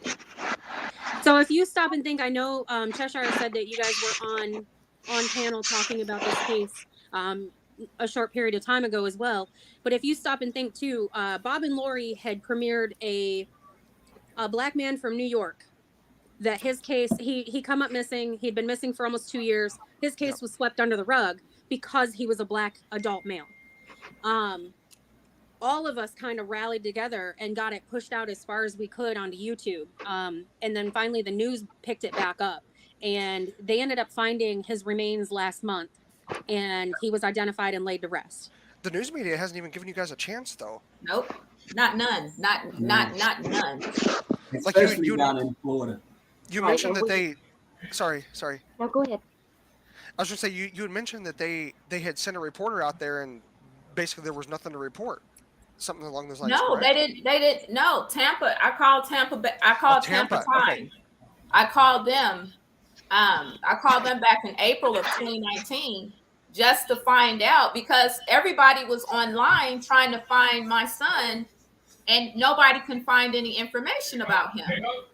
So I called Tampa and he went to the date I gave him, because I said, there's people saying there was this man found deceased in a car in Pinellas Park at the Pace Center. So he started, I can hear him clicking on his computer. So he was looking for March the 11th. He said, I'm not finding anything. He said, let me go back a couple of weeks. So he was going back and I can hear him. He said, this is really weird. He says, I was like, so who calls it in? He said the police department does. And he went and checked the log for the police department. He said they never called it in. Wow. Yep. So it got nothing from nobody. Nothing. And the only reason why people know now is because we've been telling people. Other than that, no one would even know. The people down in Pinellas, he wasn't down there. He wasn't even down there a week. He wasn't even down there long. Well, look at the crime rates in Florida. It's crazy. Luigi Lollipop says, I need to go. Says, encourage them to put everything online, but more importantly, contact the media in Pinellas County. Yes, it doesn't matter how gruesome it is. If you have a way to get it all out there, get it all out there, because the more pissed off that people get at this, the more it's going to spread and the more coverage it's going to get and help resolve this issue. Two quick things. Will pick it up, that would be great. Yeah. Two quick things. If you look at the side picture that Lori had showed earlier, when I first come up, if you look at his legs, there's obvious rigor already in his legs. Mm-hmm. Yep. We said this. Yep. So he's been there in that position for quite some time prior to these photos. Yep. Now, whose car is it? Did they identify whose car it was? Was that his car he was in? No, it was her car. That was her car. And she has said nothing. Have they questioned her? Do you know? They said they did, but we don't know. We didn't get a report for it. They wouldn't turn over any of those documents. I requested and I said a few times, I'm gonna be a millionaire too. There was something else I was gonna ask you, and I don't remember what it was. Lord Jesus, this has got me all discombobulated. This is definitely, it's very obvious. Oh no. See, like that picture there, that is well after death, because he's already started to lose the fluid around his eyes. There's no makeup on his face in that picture.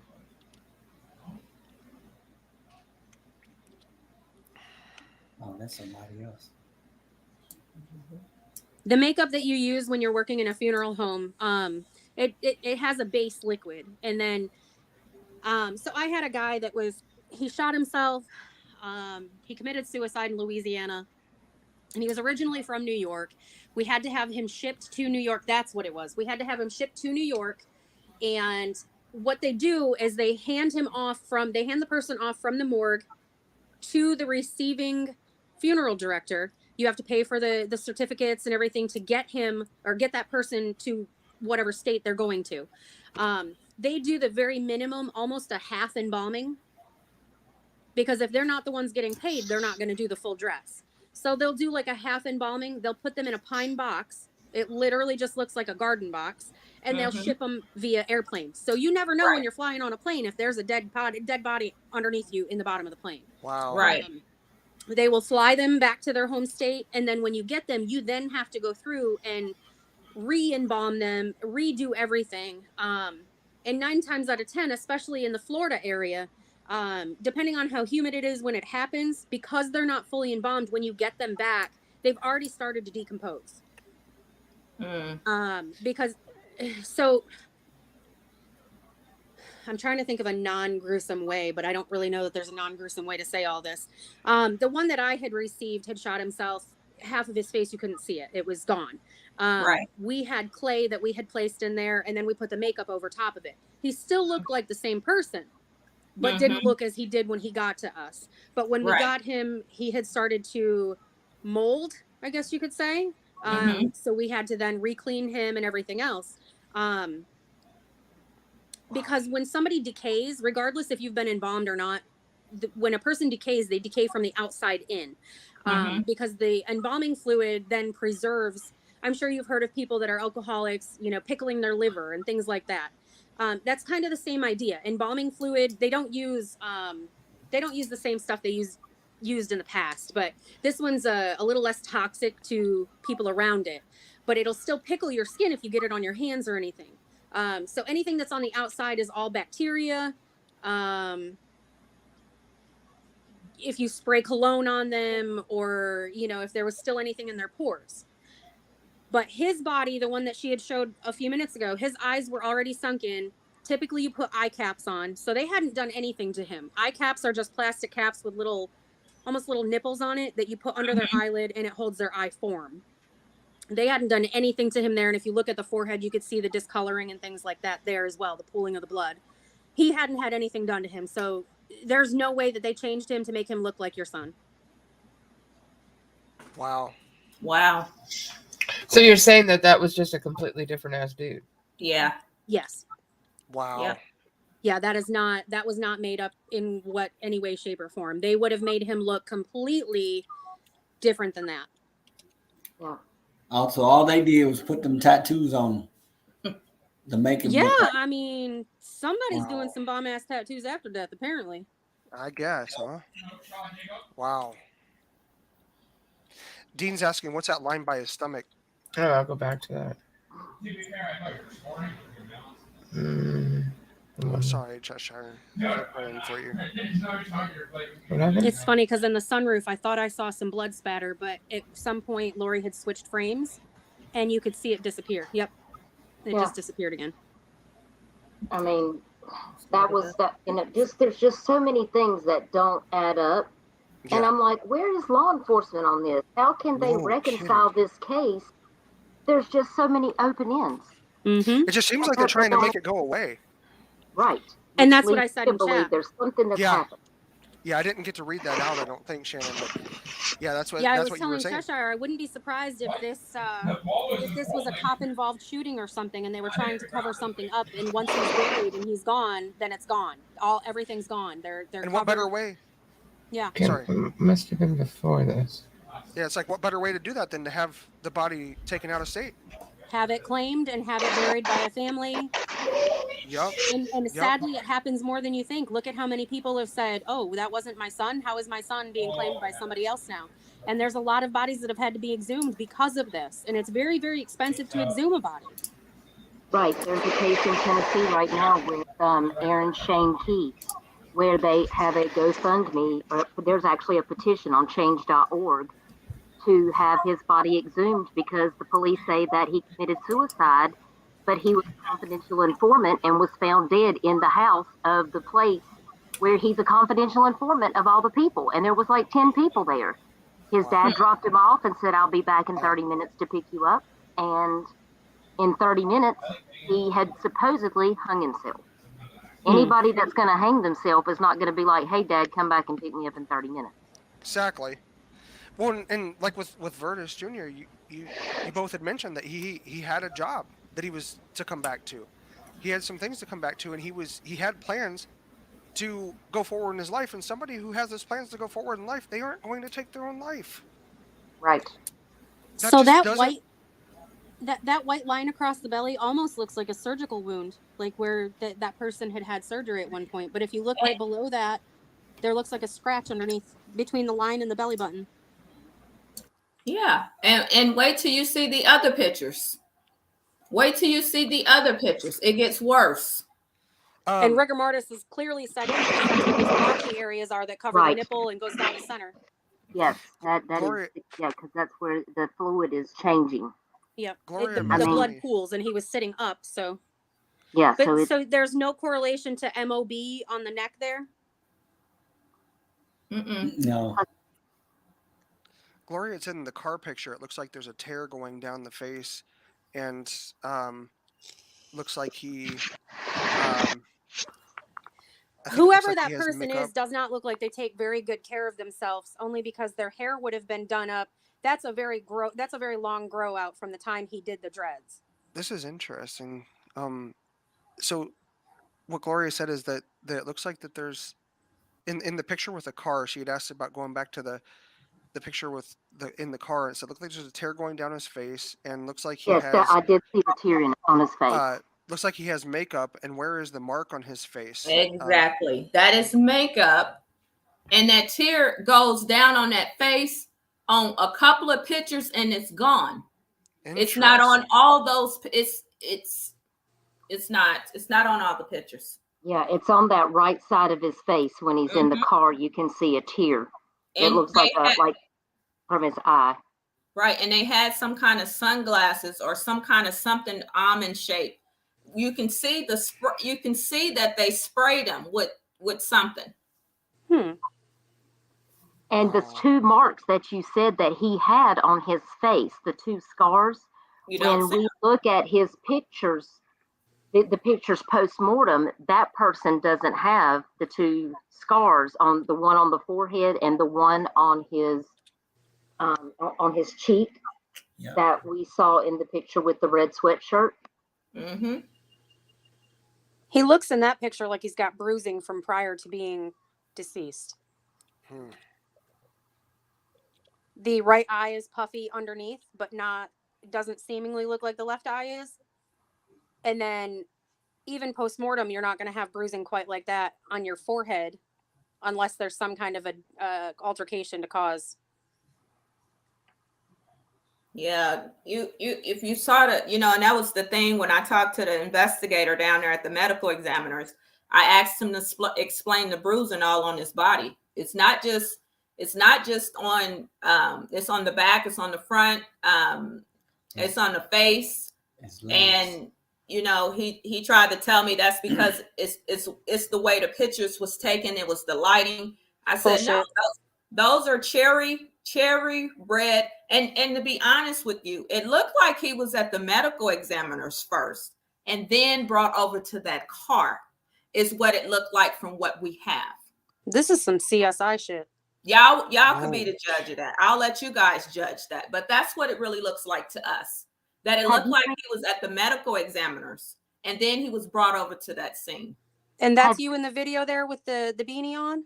Yeah, that's me. Bless your heart. You've lost a lot of weight since then. I just started taking, I was down and out for a minute. I just really accepted my son's loss here these last few months. And it's almost like re-losing him all over again.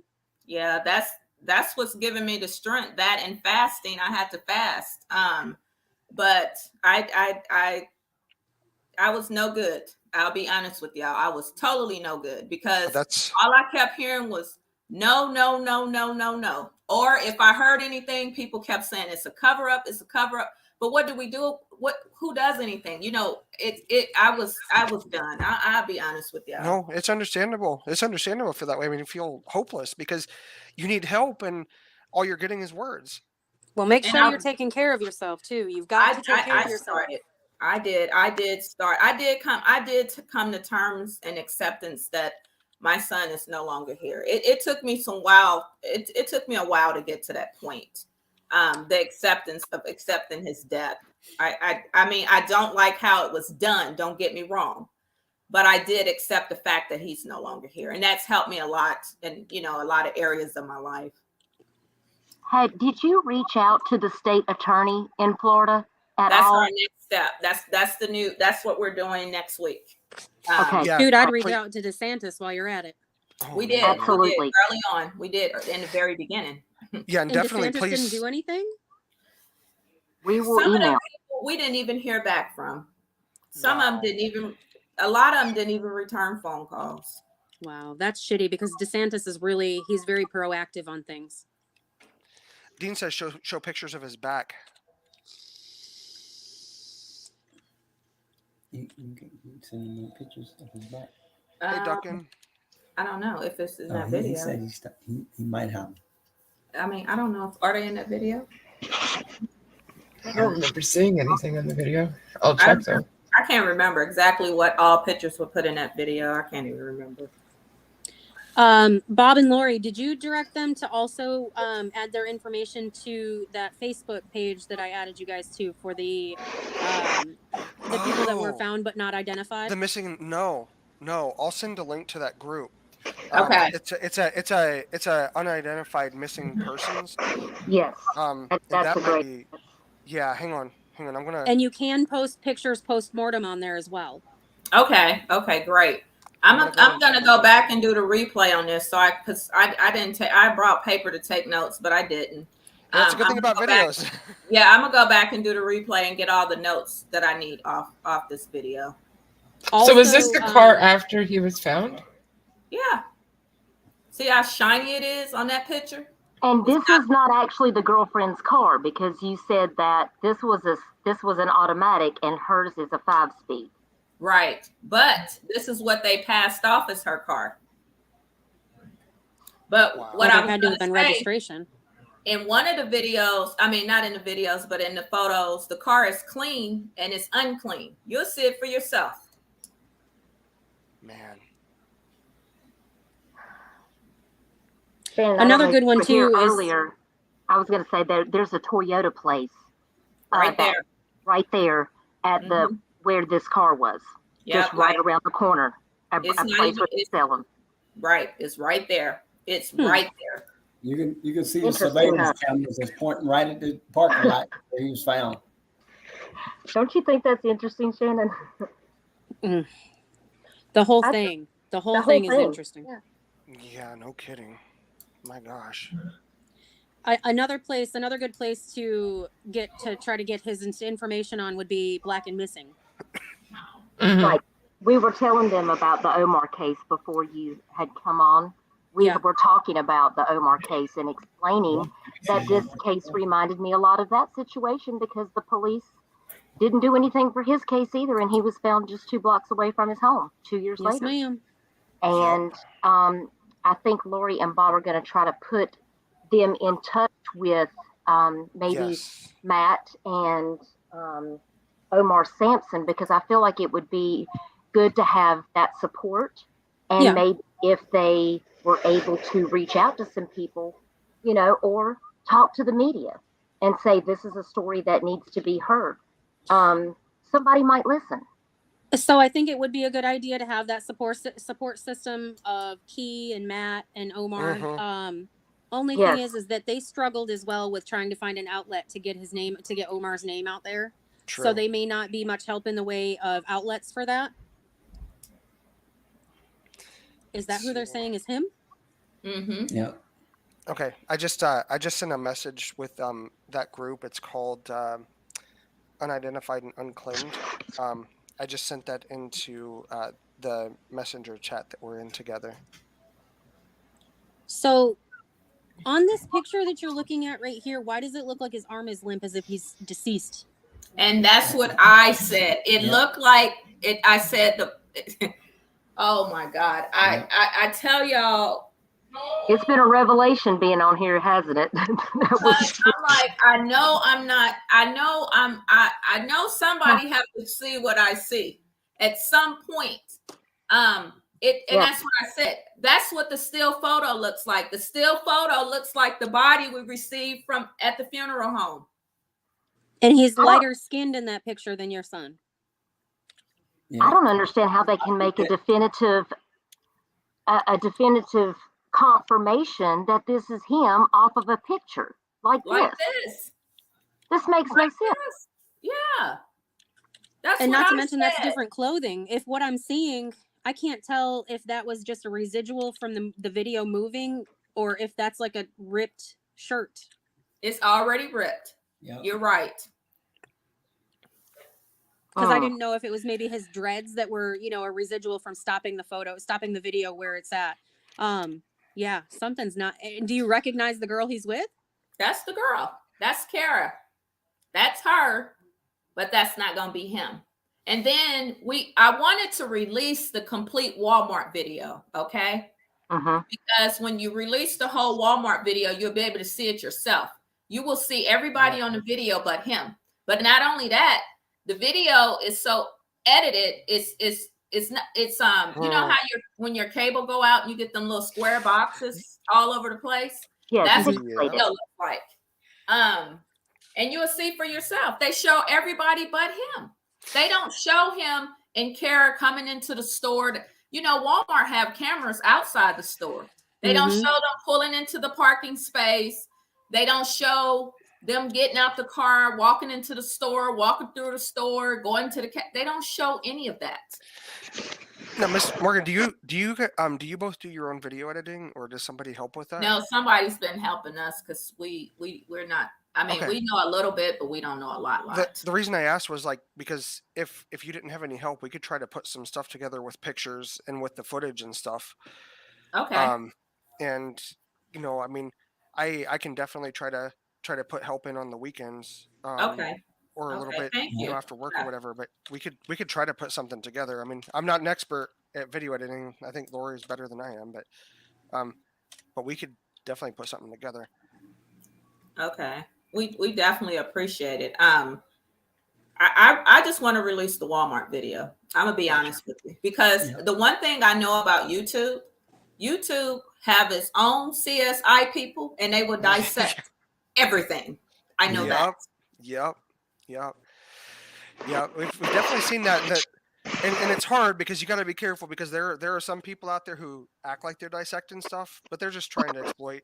They're trying to exploit people for money and crap. And you guys don't deserve that. Neither does anybody else. No, that's not us. No, that's true. But what we have, I mean, it is what they gave us. So, and that's what it is. So, yeah, and they're gonna choose what they give you. Ken says they shared the story with News Nation. Huh? What was that, Lauren? Ken or Kane or whatever says that they shared the story with News Nation. Oh, thank you. They're the ones that covered the Brian Laundrie case in depth. Right. Yes. And I did tell them, Shannon, and I asked them if they had watched the HBO documentary series Black and Missing, because Omar was featured, in that. And I said, that's what we need. Yeah. We need more cases like this. And from what I understand, there may be another few episodes that they're going to put out about that. And so I want to be able to reach out to someone at that website. I'm going to send them an email and a message on their website to let them know about this case, because that or would these be cases great. Because there's clearly two bodies here. Because somebody is missing a child. And you guys are missing a child. I said the same thing. So there is two. I mean, I even wondered in one part, was there 3 people involved? Because, when I started looking at these pictures, I'm like, are any of these people the same people? Well, clearly the man in the car. Clearly the man in the car is older. I mean, I've always been one to be jealous of darker skinned folks because they age so well. God. But that man in that car was definitely very obviously older. That's what I said. The body we received looked like an old man. Mm-hmm. And it I'm had not even so much old, excess, but just older. The skin, it was so much skin on the body. It was rolled. The pictures do justice because it looked worse in person. And Verdis Jr. was 26, right? Right. Yeah. Yeah, no, that man was in his mid to late 30s. I agree. Wow. I said about 40. That's why I said the person that they've got in the car and this person, it's not the same. Depending on his genetics and the things that he's done in his life. I mean, hell, I've seen people that are in their 20s and look 50 because of drug use. Right. But it still disturbs me looking at this picture that's on screen right now, because there's clearly, if you look at that center roll of, I'm assuming, paper towels or toilet paper, whatever it is, there's obviously weight pushed down on that. The arm is resting on that. Exactly. There's weight on it, and why would he be over that whole damn shopping cart like that, and his hand not reaching for anything, unless I do see something in there that he could possibly be reaching for, but I don't know what it is, or if it's just my eyes playing tricks on me. But yeah, it's not a very clear picture to be able to really understand what's even happening. And you would think that there would just be a picture out of all of this video that would actually show his face and give a timeline of the ins and outs of going in the store, out of the store, this whole story that they gave the parents, and there isn't. And that's what gets me. I'm like, okay, so did you do the DNA test? Nope, they didn't want to do that. Did they, how did they identify? How did they know? Well, they just know. Right. Like, I've never heard a police department just been able to say, well, we just know over what the parents think they know, and that's it. No, there's a standard operating procedure. That's correct. And that's what I was telling them. There's protocols. That's not how it works. That's the whole point of identification. Yeah. And that's where we were told that, they can. I never knew how they knew that was him at Walmart. Okay. That's what I want to know. We can back all the way up to Walmart. Let me know how you know that is my son at Walmart. because nobody knows him in Florida but her and her mother. Is the case considered closed? Yeah, they ruled it a suicide. So then they should be able to give you any and all evidence that they have in this case. Right. Right, with a FOIA. All you have to do is sign a FOIA. She did that, right? You I guys did that did, already. yeah. Oh, yeah. But they're not turning. They wouldn't even turn over the ATF report for the gun. Nope. Wow. They have to, if you turn in paperwork requesting Yes. any and all information, they have to give you any and all information. If they are withholding information, that is a federal suit right there. I asked them for the ballistic testing because when we were in Florida, they told us everything was in forensics. But little to our knowledge, when we got the police report, which is going to put it back, I think in mid-April, early May is when they sent the police report. I have the dates written down. This is the kicker. My son had a whole address for St. Petersburg. Huh? I went over to that address myself. I went in there pretending that I was interested in renting an apartment so I can see what was the necessary steps that needed to be taken, right? Look at you go. I got every card. I got every card off everybody's desk that was inside that office, right? I called the manager. I asked her, can I come in and get my son's belongings and gave her the address, right? And she went into she's like, let me check, she goes, we didn't know that he died. So she goes in and checks. She goes, your son doesn't live at that address. Uh-oh. So then I gave her, I was like, well, what about if he was the co-leaser? She's like, well, I'll do this. She said, let me check to see if he even filled out an application, because in order to get an apartment, she said, you have to fill out the application, which they told me when I went inside the office. She checked. He hadn't even filled out anything for an application. And I said, well, can you tell me about this other person, Kara Carlton? Did she fill out anything? She said, ma'am, I have nothing for either of them. And she's like, that apartment address you gave me, she said, those people been living there for 4 years. Wow. Letitia says, I personally don't know a single person that would put the keys directly in the cart for them to fall through. Right? True. I don't know. I keep my keys in my purse or my pocket. That's just me. I mean, either way, in that picture, whatever it is that looks like he could possibly be grabbing was with the tips of his fingers. And if he had enough arm to lean on that package in the cart, he wouldn't be grabbing it with just the tips of his fingers. If it was that far away, he'd use his whole hand and brace his body on the edge of the cart. Yeah. In the video, you can clearly see there's a hand that's pushing the keys up. Once you get the complete video, you'll see the video yourself. Wow. And you'll see what really happened. Now, I do know there is an Office of Professional Standards at most police departments where, if there's an allegation or complaint of misconduct made against the police department or against, anything like that, whenever there's any type of, you can call, there's a number that you can call and a place where you can actually file a report. And I'm sure that, as this goes further, they're going to, end up asking you if you filed any complaints with the Office of Professional Standards. So, okay, I can get that complaint done and have that done by tomorrow. There you go.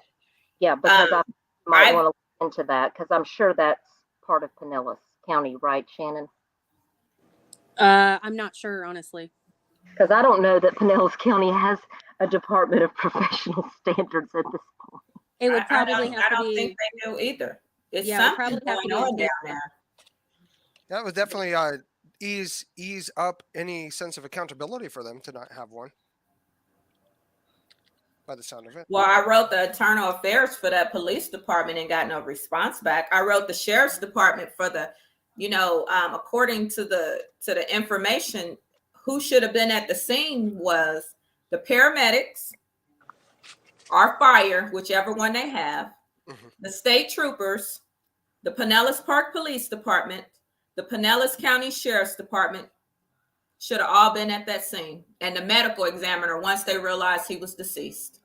And there would have had to have been, because there was an obvious death, they would have had, yes, you, like you said, the medical examiner, but there would had to have been with the police department a captain.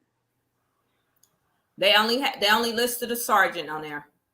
Yeah, there has to be some kind of a leadership role there, more than a sergeant typically, only because if there's any kind of obvious death, any kind of force used. So like say I was on a call where there was a guy that showed up and he was very obviously under the influence of some kind of narcotics. Mhm. They tased him. Well, because they tased him, they immediately had to have somebody call the sergeant and have the sergeant there. And they said, nope, have the female chief show up. It has to be somebody of higher rank. Gotcha. Because if there's any kind of immediate death, obvious death, any kind of force used, anything like that, they have to have somebody there typically. And it could be different in Florida because everything's different in Florida. Right. You know, it could be different in Florida, but so that way for document purposes. And they have to have a body camera rolling for any future anything going on. There should have been photos from the crime scene from so many feet away in all directions. Mhm. And if you haven't gotten those, then that's No, why I got those. Okay, I was going to say there's a what lot I got. It's not that I didn't get the photos. It took some time because it took 10.5 months to get the crime scene disc. They didn't turn things. That's ridiculous. They didn't turn things over. Right. And that's why I was wondering about the FOIA to make sure that you had signed that. When you went to Internal Affairs, did you go to the Internal Affairs Department for Pinellas County? No, for Pinellas Park. I went through their internal affairs. I can go through Pinellas County. I just didn't know if you had, I know there's like a contact form that you have to fill out, but they also have a phone number and they also have like a PDF. And I just noticed on their website, it talks about bias-based profiling. Mm-hmm. And it has this whole paragraph about it. And I'm like, make sure you highlight that when you send in your information. Mm-hmm. Because they've obviously not responded before. And this is very important. And I hate to tell anybody to do this because we all know how, the screaming of the race card goes. Mm-hmm. Throw that effing race card at them and say, this is a grown black male. And I feel like he's being discriminated against in his death. And as soon as you say that and you say the word lawyer, girl, you got him. Okay. I'm definitely going to I'm gonna go back and watch the replay so I can get everything from this video because this video was very helpful. And I definitely appreciate everything. And that's why we said about the Attorney General. There's a young lady in chat, Kimmy. She's missing behind color. Yeah, hey Kim. Hey, she Kim. also started a page for the same exact reason as soon as she heard about Omar St. Hill. Yes. So if she just got here and just started hearing everything that's going on, Kimmy, please go back and re-listen to all of this because it is going to make you turn into knots and you need to definitely cover this on your channel. I'll send a link to you guys for her channel too. Okay, thank you. You're welcome. She has several names. We'd appreciate you covering this, Kim, because we really need to get them to the Attorney General's office and, email, reach out to people and get their story shared so that we can bring justice for Verdis Morgan Jr. Yeah. Cheshire said we need Samuel L. Jackson. Hell yeah, him and Morgan Freeman need to get on this shit. Yeah. Listen, I'm not afraid to send an email to HBO Documentaries and say, listen, you covered this. It was a great series. I mean, it was so beautifully done. And, that needs to be talked about. It needs to be talked about, but there's more cases. We can't stop here. We have to keep talking about these people because they are loved and they are important to you. Yeah, they matter. Fun. Yeah, they matter. Everybody matters. And you matter. matters. Yeah. That's just the way I look at things. Everybody matters, no matter Yes, what. ma'am. They matters. And we want to be here to support you as much We as we definitely can, whatever appreciate we can do. So I was going to bring up the fact that being that Skyla is here, I was going to bring up the fact that we didn't do the episode we were going to do with her and the families or whatever that were going to be on the show last night. So we have to reschedule that. But also with that, did you guys want to be on that show as well? Oh, we're open. We're open. Yeah. Okay. We're What gonna we're open. Like I said, I came into the acceptance of my son's death, and I'm just really ready to march forward in all of this because I was not where I'm at today or a couple of months ago. I wasn't always there. I wasn't there, mentally, physically, psychologically, I just was not there. And I'm there, And that's very empowering because you've made huge strides to push forward and push harder for your son's, his name and his face and the truth to come out. And eventually everything that's done in the dark will come to light at some point. I'm with you on that. I totally believe that. I totally believe it because Amen to that. I was being knocked down by everybody. It's not over. It's not over. We're just getting started. It's not over. Right. And that's what I realized. That's what I realized. We're just getting started. Welcome. There's Miss Kimmy right there. There we go. Hey, y'all. Hi. First and foremost, I want to give you my condolences. Thank Thank you. you. I don't have a big channel, but I am so about doing this for you. Would love to do this. And if you guys can send me whatever information, a link or whatever for me to get the information that I need, I will try and get up a video as soon as I can. And if I'll give you my I would like for you to have my contact information. If there's anything that you think is important that has not been in a news in the media or that you may have forgot to say, I want you to be able to shoot that to me. Okay. I'm so fed up with this. I'm so fed up with this. Is an ongoing thing. Yes. Yeah. It's an ongoing thing, and it's so disgusting, and excuse my mouth, but it pisses me off. Right. Yeah. Just the little bit that I heard, I'm just like, oh my God. Oh my Kimmy, God. I don't think you saying pissing is gonna offend these folks. I'm sure that Mama Bear and Daddy Bear have said a few of their own choice words during all of this. So I mean, I just want to be polite and not come across like a potty mouth because I cuss like a sailor. And I try not to do that when I'm online. But I most definitely want to get with you guys and do this. We're I open. think that's wonderful, Kim. We're open. We really appreciate it. To me, a little is a lot. So I'm grateful for whatever we get.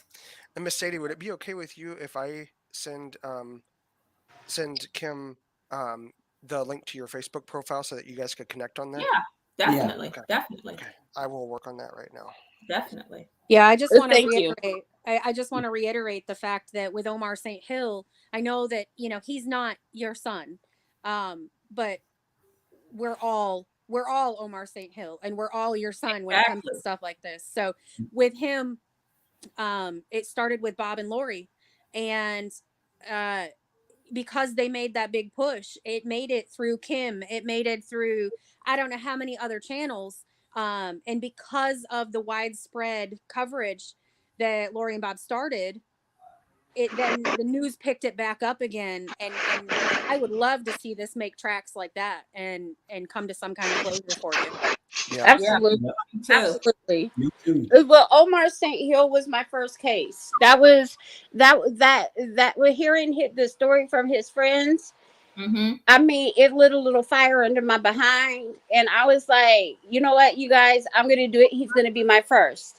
I haven't done a lot of videos. I'm not real fantastic at it yet, but I feel it's more important to get the information out Mm-hmm. And again, I just send me whatever you guys got. I will do more research on it, and I will do a video. Thank you. Yep. There's Thank a you. reason. There's a reason her other name on YouTube is Sassy Butt.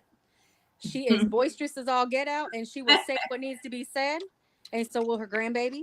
And That's what between we her and need. I, yeah, and That's what between we her and need. I, we're very, very loud when it comes to something that we want people to hear, and we know several other creators as well. So between Lori and Bob and Kimmy and myself and other folks in here, Duchess, we'll get it. We'll get it there.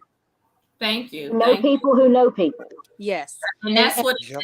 it takes. And That's Duchess it. did a really good coverage of Omar St. Hill with Benny Keys. Now, not everybody likes Benny Keys, but the way I see it is you ain't got to like him as long as it gets out there to somebody. Yeah. Absolutely. Absolutely. And if I do happen to do a live video, I would love for you guys to join and be on the panel. And I would love for you to tell your story out of your own mouth. Sorry about that. Dang, every time I want you to be able to tell your story with your own words. Correct. Right. I can say it all day, Right. but coming from you guys, I feel like the energy will be totally different. It's more impacting. Thank Yes. you. That's the word I was looking for. I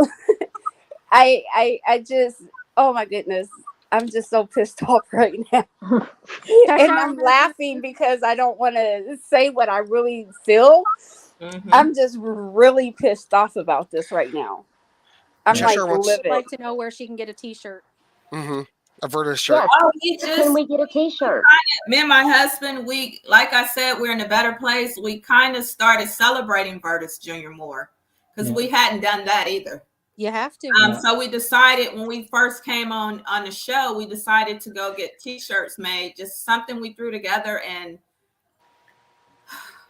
Nice. if I think anybody it's wants one, they can definitely get one.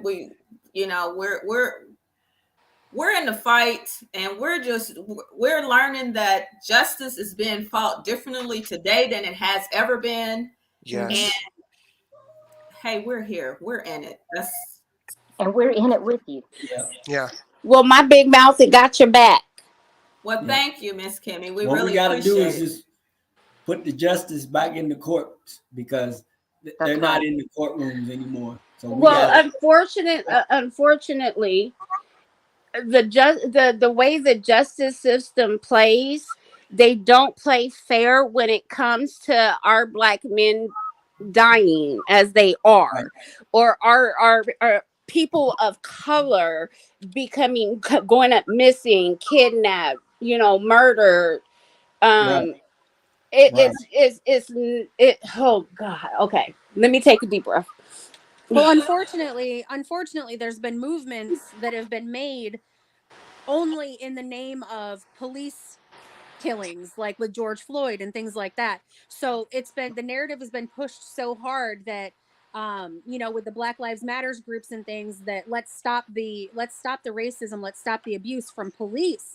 Nobody's understanding that all of these Black men and women are going unspoken of and unrecognized when it's not police involved. And this stuff right here, I mean, I'm very obviously a white female, but I personally don't see color. I see you for the human that you are. If you're a shitty human, you're a shitty human in my book. Oh, that part. If you're a good human, you're a good human. And Kimmy, we've had this conversation, I don't know how many times, but so people aren't understanding that it's not just a race war with the police. It is just a race war in general.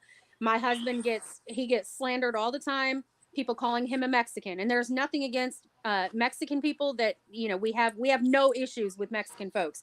But the problem is when you call somebody out of their name, out of their race, that in itself is bad. But then when you have people's lives being put in the balance and covered up with a rug and just shit, he didn't matter because he's a grown man. It does matter. He does matter. Yep. He's a son. He's a son. I didn't hear if your son was a father, but Father, yep. He was a Yep. father. he's a son, a brother, a nephew. Yep. Best friend. He's Best He friend. all matters. these things, and people need to understand that regardless on the color of the skin that we live in, we have people that give a shit about us, that we all breathe the same air, we bleed the same color blood, we Yep. have the same rights, and we Yep. deserve to be treated with dignity and respect. And not only that, when there's a situation as this, we need to still have that. You treat the case with some dignity and respect. Mhm. We all friggin' matter, damn it. Matter. Yep. Every single Exactly. one of us. Exactly. Yep. Hey, I don't care if Constance. you are a homeless man on the side of the corner, you still matter. Mm-hmm. If you Yep. have no Agreed. family, you still matter. Agreed. Yeah, say that for them people hard of hearing in the back of the room. Shit, they That's ain't gonna right. listen anyway. Exactly right. And that's all I really wanted to say. I just really wanted to I just, as soon as I get the information, get it put together, I will do my best to make a good video, and then I would love to do a live with you guys Okay. and let you guys tell your story through your own eyes. We don't know. I mean, you could tell us the story, but I'm sure coming out of your mouth there will be little details that I'll probably by mistake leave out or whatever. So I'm gonna get that together. Okay. Okay. There's a reason a court that is prosecuting a criminal has witnesses come up with a victim impact statement, and that's because it is more swaying to the jury, because it's more heartfelt, it is more truthful, it's more detailed, and that's exactly why you need to open your schedules so that you're going to end up getting an influx of YouTubers that are going to want to speak with you. That's And guaranteed. I'm going to talk to some of my friends who have channels. They don't typically do true crime or missing people or murders or anything like that, but I'm going to ask them to help me and be a part of it, because this is probably a much bigger case than I've done yet. And I want to make sure that I do it correctly and I do it good. So I'm going to bring other people in as well. Shoot, Okay. even if you just say his name 5 times on your live, it don't matter what else you're talking about. If you just say his name, somebody's going to go, who the hell are you talking about, and Google him. Mm-hmm. It's Yeah. so True. important for us to hear your voice, because you Yep. are his voice. Yes. And that's the most powerful thing that you have, is your voice. Yep. And we Yeah. want to hear. People And want to hear. They will empathize, and they will understand, because you are not alone. You are Yeah. not alone. And it's sad to say that. There's Yeah. other people that are going through the same thing right now, Yeah. but I just want you to know that you can be strong, and know that there's time for self-care, and then there's a time to press forward, and that you have people who have your back. We have your back. Yep. Thank First you. and foremost, you have to take Yeah. care of yourselves first, though, like I said earlier. Because Self-care is important. if you're not strong, you can't be strong for him either. Right. Right. And this is going to be my last statement. Then I'm going to jump down. Mom and Dad, I don't know your name, so I'm going to call you Mom and Dad. Mom and Dad, you are now his voice, and we hear you. Yes. All right. And we hear you loud and clear. Thank you. Thank you. And we going to make your voice louder. We are going to be your voice now until this is resolved. Yes. Yes, Right. they're Thank saying. I do want to say something though. They're saying, Cheshire's in chat, be careful who you use on YouTube, Miss Kimmy. There's a lot of stuff going around on the YouTube streets where there's a lot of people who are doing. That's why I've been. my gosh. I didn't want to say anything. That's why I've been MIA for a minute. Yeah. Yeah. If that, and that's all I'm gonna say. I'm not about that. I don't want that, and I don't want that for my channel. I want my channel to be pure. I'm gonna say it like this. My mom one day asked me, with what you know about this, the YouTube streets, why are you doing it? And I says, because who's going to do it if I don't? Yep. And I I complain agree. about it, I bitch about it, and I complain about it. But if I'm not part of the solution, I'm part of the problem. And I'm not gonna continue to sit on my butt and complain about it and not do nothing. I have a black son. I have a biracial granddaughter. I am biracial. I worry about my son going to work every day if he's gonna get pulled over by a racist ass cop and end up dead. I don't want that phone call. Mm-hmm. I don't want my grandbaby to be without her daddy. I don't want her to know the struggles that are out there. But unfortunately, in the time and days that we live in, she knows about it. Right. Yeah. She knows about George Floyd. She said, "Nana, who that man on your shirt?" And I said, "That's That's Mr. Floyd." And she said, "Who is he?" And I says, "Well, he was in a bad situation and he was killed by a cop." And he said, "Nana," she said, "Nana, just bad cops." "Yes, ma'am, there is." And I said, it's not all cops, it's certain individual cops, Mm-hmm. but you have to be careful. Mm-hmm. And unfortunately, I have to have those kind of conversations with my 5-year-old grandchild. Yeah, which is Yep. I don't see people as color. My mama's white and I was raised by a Mexican. My older brother is all white. My nieces and nephews are a multitude of different things. I never grew up seeing people as color, and I never thought there would ever be a day where I would have to be on social media platform doing something such as this. I didn't realize how bad it was, and that's why I'm pissed. I'm yeah. sorry I get long winded, but it's disturbing to me, and it's sickening, and it irritates the hell out of me, and it pisses me off. And I'm sorry that I have to, that I have to see another family, another mother and father without their child. She's just Nobody needs to go through what people are going through nowadays.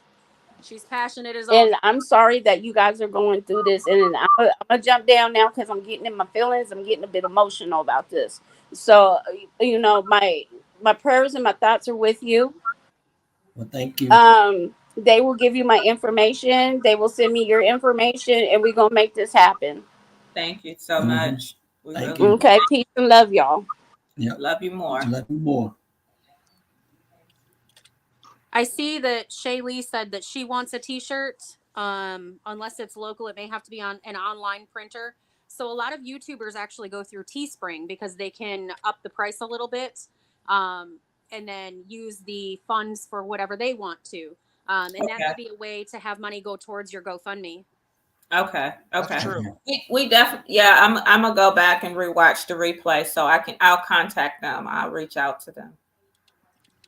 Okay. Yeah. I love Kimmy's passion Yeah. Yeah. because Very that's what, passionate. and I think she will. I think she will do a wonderful job. I think it will. I know that it's going to be great. And your voice is so important. And that's why I'm so glad that she wants to approach it from that standpoint because it's so important to hear from you because you are his voice. Yep. So Yep. And as soon as we can get as much information compiled as possible, we can get that over to some of the YouTubers that we know will cover it in a good light. Okay. And not try to monopolize on it. There's one fellow that does it in the evenings. He typically goes well over into the morning. And when Omar St. Hill was brought to him, he featured him in the very beginning of his live for, I want to say, probably a good 45 minutes. And then he also had a picture of him that scrolled back and forth on his screen. And it stayed there. And it may even still be on there. I'm not sure. Okay. Okay. Wow. Yeah. You've met your outlet. I'm telling you right now, you've met your platform. It's going to get out there one way or another. Yeah. And I love the fact that Lori and Bob, start these things and then it catches fire and it just takes off. Right. And that's what I was, I inform people, it is very sad that, this is the reality of what's really going on in America. And you can't sugarcoat it because it is what it is. It is. And I let people know about my son's story, and I tell them fighting justice it takes a village. Yep. Because my husband and we can't do this by ourselves. Right. There is no way possible we can do this by ourselves. The people's voice it's strong. You know, the more people that stand, the mightier the fist is. And that's the way it's always been. And it will always be that way. You know, support can come with just sharing the story, liking something, you know, following something, you know, telling the family, you know, we with you. You know, I know a lot of times when I talk to people, they don't know what to say.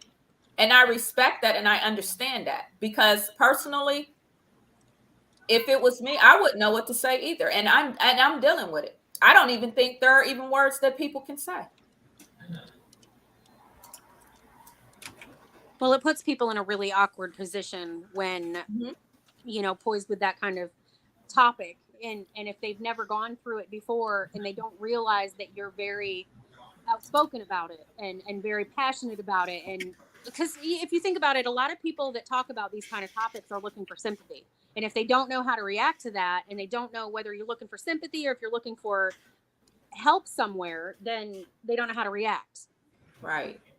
And I'm not looking for sympathy because no, I don't need that, because that's not gonna give me any answers. He needs answers.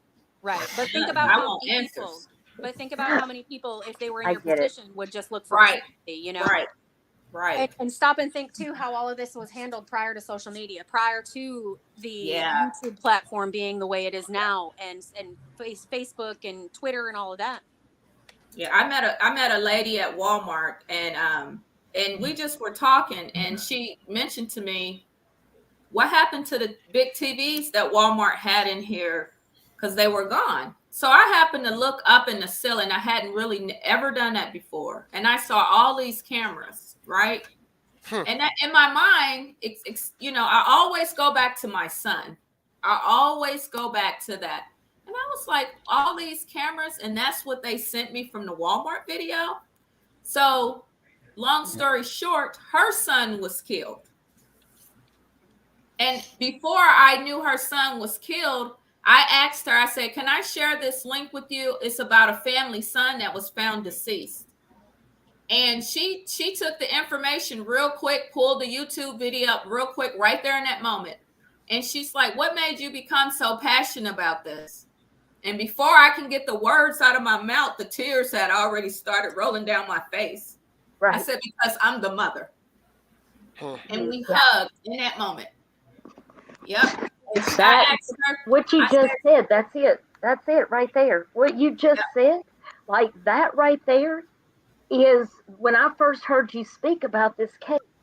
Like, I literally cried when I first heard you speak, and you said just that, like, because I'm the mother. And that is what attaches me to the case, because I'm a mother, and I can't imagine what you're going through. And I admire your strength, and I admire you just being able to do what you need to do to keep going, to do this. And that's why I do what I do, because I want to help other people like you. So thank you. I have so much respect for you, and I just want to say that, and that I'm sorry that I'm getting emotional, but it makes me emotional because I hear it in your voice. Mm-hmm. And you're tactful, you're poised. It moves me. Yeah. You know? It hurts. It really hurts. I would not tell anybody it don't hurt, but I've accepted it. And I think that has given me a lot of the strength, that and fasting, because I'm not going to leave God out of it. Amen. But it's given me more, because without God, I'm telling you, I've came a long way. Long way. There are times I didn't even get out the bed, because I just couldn't. But I couldn't wrap my mind around. I still never saw my son. You know, I couldn't get past that. No matter what I did, how many times I replayed it, you know, and I kept telling my husband when we initially went to Florida, I said, babe, do you hear this? They keep telling us all this stuff, but when we gonna see something? Yeah, that's all I kept telling my husband. Yeah. I'm like, we can't even see him. We couldn't even see a picture. I was perturbed by it. I'm like, I was like, am I in a bad dream and haven't woke up yet? It's already difficult that you've lost your son, but then it gets dragged into this whole other thing that you had no idea that it was going to turn out to be. Mhm. And I just can't fathom that. Yeah. There's more than just your son that you're grieving for right Right. now. You know, you have had somebody else's child, somebody else's family member that you're also grieving for, and then you're grieving for no matter what. It doesn't matter, you know, if you have 10 children or just one child, you lose a part of yourself. You know, and then you're having to stay strong for your husband and your family, and he's having to stay strong for you and your family, and you're losing a part of yourself every day that this goes on. Yep. And the sad thing is, I'm not an investigator, but I do know how to do some things. And I found so much stuff about Pinellas Park, and I was feeling bad for all the other dead people. Yep. Because it's more than just my son. Yep. Yeah. You know, the worst thing about it is, even after our son has passed, got killed down there, they killed more young men down there. Oh my gosh. Just during And the they're not all black either. Nope. Wow. I mean, It's really- during the Gabby Petito trial, look at how many people they found in that reservation that Right. nobody knew was missing. Florida is known for being that way, sadly. And I love Florida. I want to live in Florida. But then when I hear things like this, it's like, what? And I thought hurricanes were scary, you know, but the things that you hear coming out of Florida just spins you in a whole new direction and makes you wonder what the hell just happened. It is so sad because Pinellas Park and Pinellas County is small. Yeah. Very small. I contacted the Al Sharpton them in the beginning. They kept telling me, I'm gonna call you back in 2 weeks. And all I wanted them to do is help me get a private investigator, right? Come to find out, they all been down to Pinellas County on 4 other occasions. Yeah. And I didn't know that until I started digging. I kept digging. I kept digging into this, and I'm going, why won't nobody? And the attorneys, the responses, I'm not licensed in Florida. We've helped down in Florida before. It's rough down there. You know, the judge, they don't let you say anything. They don't let you do anything. And, you know, they were like, they're covering up for somebody, but the somebody's not a nobody. I mean, they knew all this. They knew all this. And that was the most hurtful thing to me. I said, y'all know this?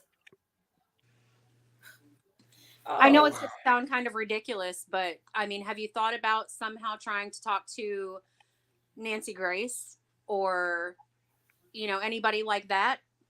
I'll talk with them. It's not a problem. So Nancy Grace is another one that not everybody likes, but I'll tell you what, she carried the Casey Anthony story down there in Florida, and she got that thing rolling like it was nobody's business. That's why, you know, I'm like you. Florida is beautiful. Every time I go to Florida, I'm just on the edge, and y'all know why. I'm on edge every time, and all I can think about is there is no way out of here. There is one way out of here. That's all I think about. Yep. I'm like, and I don't know the terrain like that in Florida. And when I go down there, the only thing when I went to Florida that I felt when we were at the police department, it was taking them too long to come and get us. They knew we were there. They knew we were coming. They set it up. And then when we went to that Walmart, I told my husband, I said, babe, I do not feel good about this at all. We got to get out of this park. We didn't even get to go in the store. We never even been in that store because every time I go down to Pinellas Park, I feel the same way about that Walmart every single time I go down there. It's your maternal intuition. Yep. Blackbeard. Never discard your gut. I don't know. That's why I told my husband, I said, no, we're gonna get out of here. And any other time I'm down there, depending on who I'm down there with, no, we're not. I try it. It don't feel right. I'm not doing it. What were you going to say, Lori? Oh, I was gonna say I don't know who Blackbeard is. Does anybody know who Blackbeard is? They want to link to the stream. I do not know Blackbeard. Never seen Blackbeard. Yeah, I would be very careful of that. Mm-hmm. It looks like they have a channel with one video. They've been in here before, quite some time ago, and it asked for a link to come up if it's the same account. It was quite some time ago. I just went to their channel. It says they have a channel. I went to the channel. There's one video with a picture of Molly from jail and someone else, and it says, "Dear True Crime Drama or Crama, I'm back." And that was 1 hour ago. Other than that, there is, they joined August 14th, 2021. It's a very new channel. No offense, Blackbeard, but with everything that's been going on lately. We're not about the drama. No, I don't feel that that's going to be a good idea. Yeah, we don't do drama over here. In their description, it says, "I partake in voodoo and the black arts, as well as having a penchant for cruelty." So I don't know. That sounds like a certain someone we know, possibly. So. Well, Spivey, I can shoot. Here. I'm gonna go back and see if I can find a link, because there aren't any news stories out there. But they do, the Morgans do have some videos out on their YouTube channel that talks about it as well. I can drop those in the chat here in just a moment.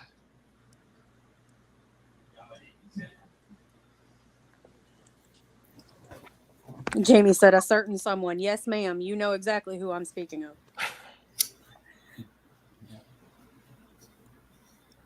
This is not time. This is not time for the shenanigans, the drama, none of it. This is, this is. I try to separate my channel from that, because I'm here for the missing. Yes, ma'am. Yeah, if we have any situations to deal with, I mean, we try to keep a balance, but this is definitely not the place for the drama stuff. Okay, one moment here. I'm going to drop it in there for you, Spivey. So I do want to say that right now, or in the replay, I'm sure that Lori and Bob are more than willing to give you information if you need it. But if you would not mind to please at least do a clip or cover this case, even in the smallest amount, on your channels, I'm sure the family would be eternally grateful. Most definitely. Yes, we will. Yep.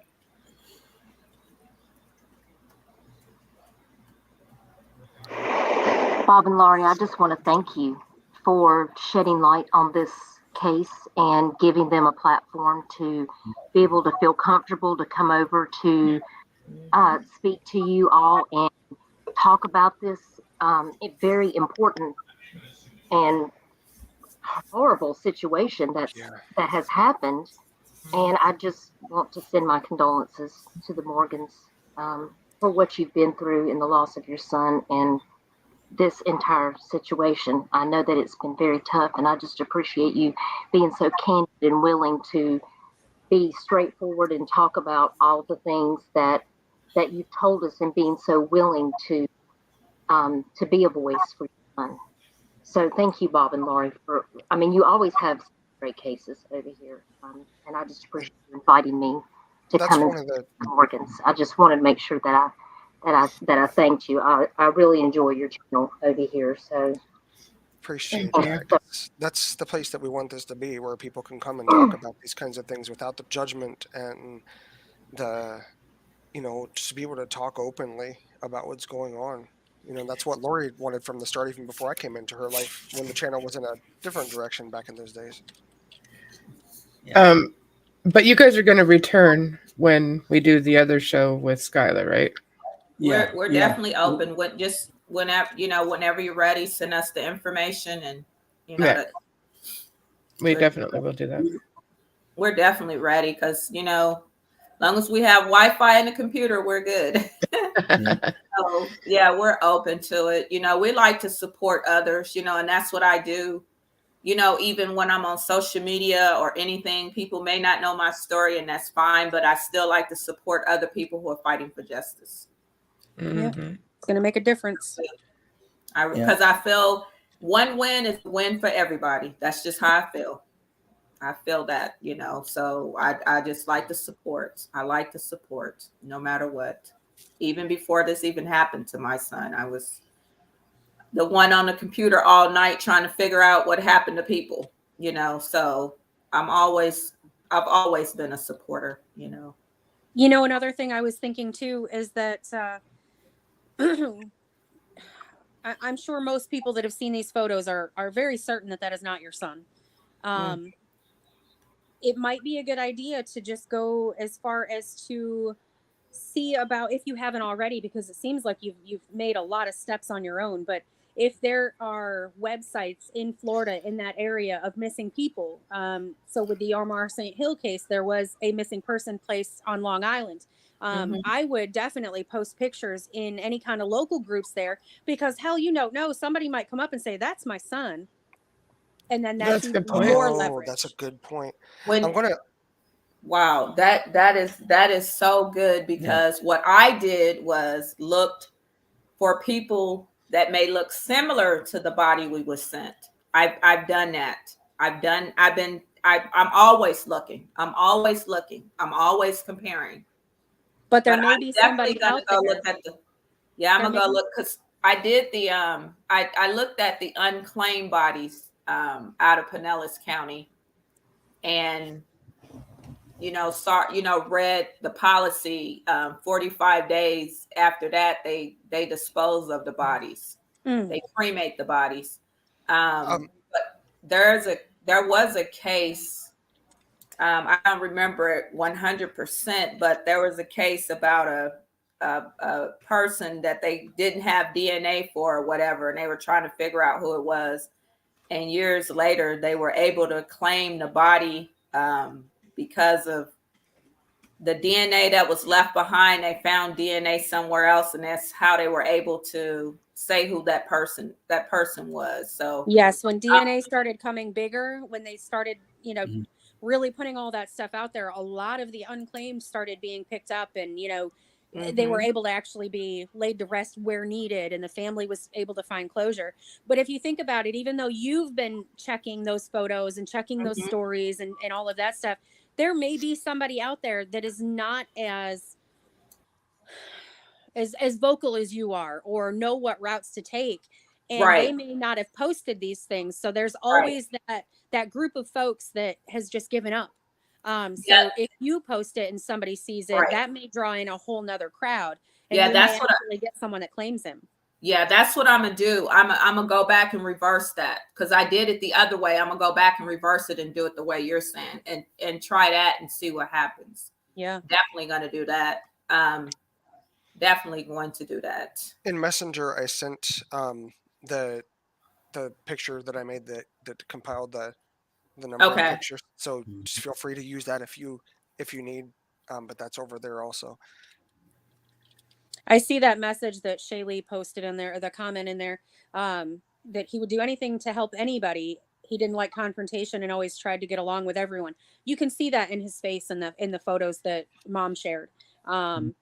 You can definitely tell he's not a confrontational, combative kind of person. He looks very sweet. Give you the shirt off his back, and just like I said, he loved to play basketball. Yeah, you can tell in his face that he just kind of looks like that type of kid that was almost so sweet he was taken advantage of, kind of thing. Yeah. Yep. It sounds like it with the girlfriend. He really did at one point really love Kara. He really did. He really did. He really did. He was a very loving father, and he really cared about that baby. Yep. And the one thing he was trying to do was get her to take a DNA test. And she wouldn't do it. But she used that baby against him as a pawn. It sounds like it. And sadly, so because there was no paternity done or anything, then you now at this point have no rights to this baby. Right. Well, we don't. Missouri law is that when he signed the birth certificate, then they gave him thing, but they won't She do talking any. about us. Well, No. when he signed the birth certificate, that gave him rights as a father, but through DNA, she would challenge it through DNA, but we'd have to take a DNA for the baby. However, a lot of states, and you Yeah. might want to look However, into we'd have to do a DNA Yeah. to see if that's actually his son. Well, did you look into that though? Because a lot of states, so like New York doesn't recognize grandparents' rights, Right. but they also recognize the fact that if the male signed the birth certificate or anything of live birth, then they automatically are responsible, even if proven not to be the paternal father. So if he signed that birth certificate paper, then that automatically holds, and you may actually have legal grounds to grandparents' rights. Right. If your state complies with that. Right, but If we can find the it. Missouri law is that it changed from whenever they sign birth certificate, they still got to do DNA. Ah. Yeah, I think it's different in every state what the protocols are. Because How old is the baby? Yeah. The baby is gonna be 4 now. Yeah. He'll be 4 this coming up Yeah. September. He'll be 4. So Well, we all know why they don't do paternity. You know what I mean? Why they won't do DNA. Well, yeah. But that doesn't make it any different because he recognized that little baby as his boy. Right. Yeah. Right. Just sounded like a good man. You know, he's got very passionate, very intelligent parents that raised him. So yeah, that's right. Yep. Well, I'm happy to do whatever we can do to help. Yeah. We definitely got a lot off this. I know we said we got a lot off the last one too, but we got a lot off tonight. And I definitely don't have a problem with calling and writing letters. Never have, and I never will. And once you are ready for us to come back on, we'll be more than happy to come back on. Awesome. And I'll spread it on my social media and try to get as many people involved as I possibly can. And I'm just going to take all the information I was given and I'm going to use it. I'm sorry. I was just say once we get everything scheduled with Skyla, we'll send you a link and go from there. Well, Skyla just came back. Don't know if she wants to talk or not, but do you have any idea when we're going to do that episode? We could always we need to do it as soon as possible whenever you guys are available. Okay, would the weekend be too late? This coming weekend? No, it's fine. No. Okay. Do you what day? Yeah. Saturday, the sooner the later, if that works for you, hon. Okay. Saturday. At what time Saturday? It'd be around this. It'd be around the same time that we started. Around the same time. Yes. It'd be 6 Central, 7 Eastern. How does that sound for you, hon? Mm-hmm. Okay. That's fine. It sounds like a plan. I see somebody had said something about a Facebook group. There's a Facebook group for him. I don't know. Is there a Facebook group for him? Yeah, for Verdis Jr. Yes. Yeah. Yeah, I had started a Facebook group, Our Voices Fight, when this initially first happened. It is still active.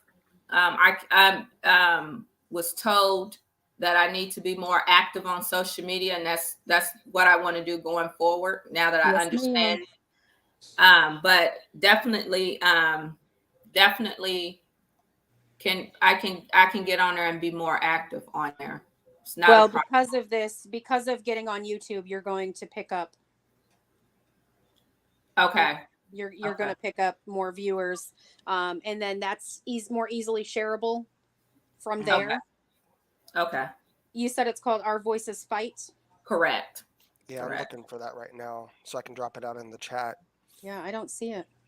let's see. It's a Facebook group. Our Voices Fight. If we can't find it, just feel free to send it to us in the chat. And if Okay. you, just I'm gonna keep looking through here. Yeah, and have that link handy, for when you come back as well. Or I'm sure Lori and Bob will have it ready as well. Oh, But yeah. that way you can actually, post it in the chat, because not everybody checks, community tabs and things like that. So True.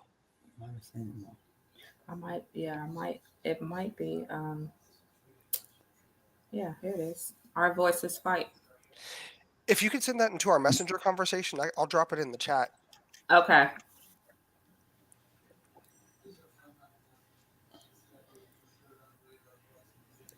yeah, it may just be because it's still relatively small that it's not populating in the list. Yeah, YouTube does that too. Yeah.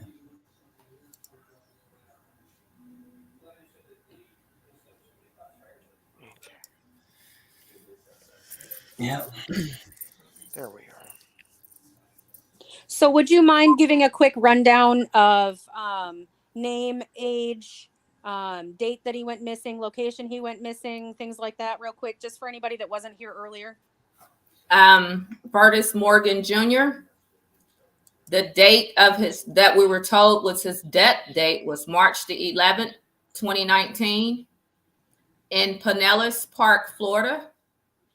But my husband and I think he died somewhere between March the 3rd and the 5th.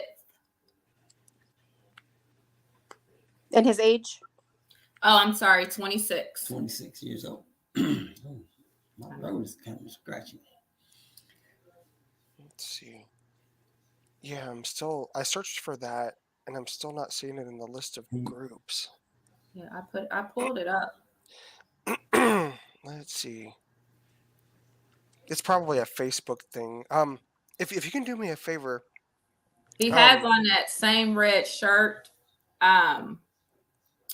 That same red shirt picture that Laurie that I sent you. Laurie, you there? Yeah, you still there, huh? Yeah, I'm here. Sorry. I thought I was unmuted. She's probably doing some researching. Yeah, I was trying to find it too. I was gonna say if you can go into the group and there should be a button that says invite. Okay. And then what you'll probably have to do is there should be an option for sharing a link. It'll just say like copy link. Okay. And if you find that, just go in. You're on a laptop doing that, right?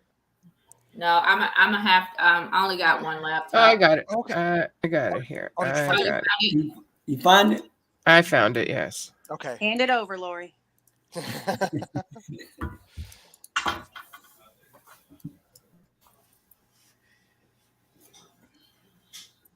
It should be there in the chat there.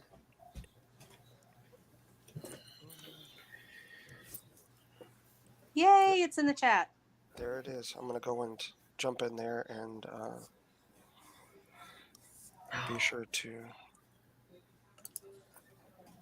I'm so jealous. When he got his nose pierced, they did it in the perfect spot. They did mine, and it's all in a funky spot.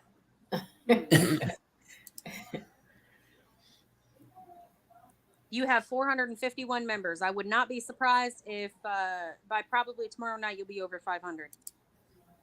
Okay. So it will be important for you to get active on that. Yeah, I definitely understand a lot more than I did, Miss Kimmy. My daughter brought me up to speed real quick. Yeah. Social media moves mountains. That's what she said. She told me. She ran it down to me. She is right. Yeah, because unfortunately, you have to do the work for free that the law enforcement is getting paid to not do. Mm-hmm. It seems. Right. 9 times out of 10. Yeah. Sadly. Then they Very much wonder why we want to defund them. Yeah. And the sad thing is that they're not all bad. They're not all bad. Right. Right. They're not. They got the bullies in there that's bullying everybody. That's true. You know, you get one bad guy in a troop full of good ones, and that bad guy is going to stand out more than the rest. Yeah. Mm-hmm. I personally know some police officers that they would do anything for you. They'd give you the shirt off their back. They would lay their life down for you. Yeah. But unfortunately, they go unnoticed. Yep. You know, the worst thing about it is a lot of those guys that are bad guys, they're prior military. That's true. Wow. They ought to be politicians. Mm-hmm. No kidding, right? Right.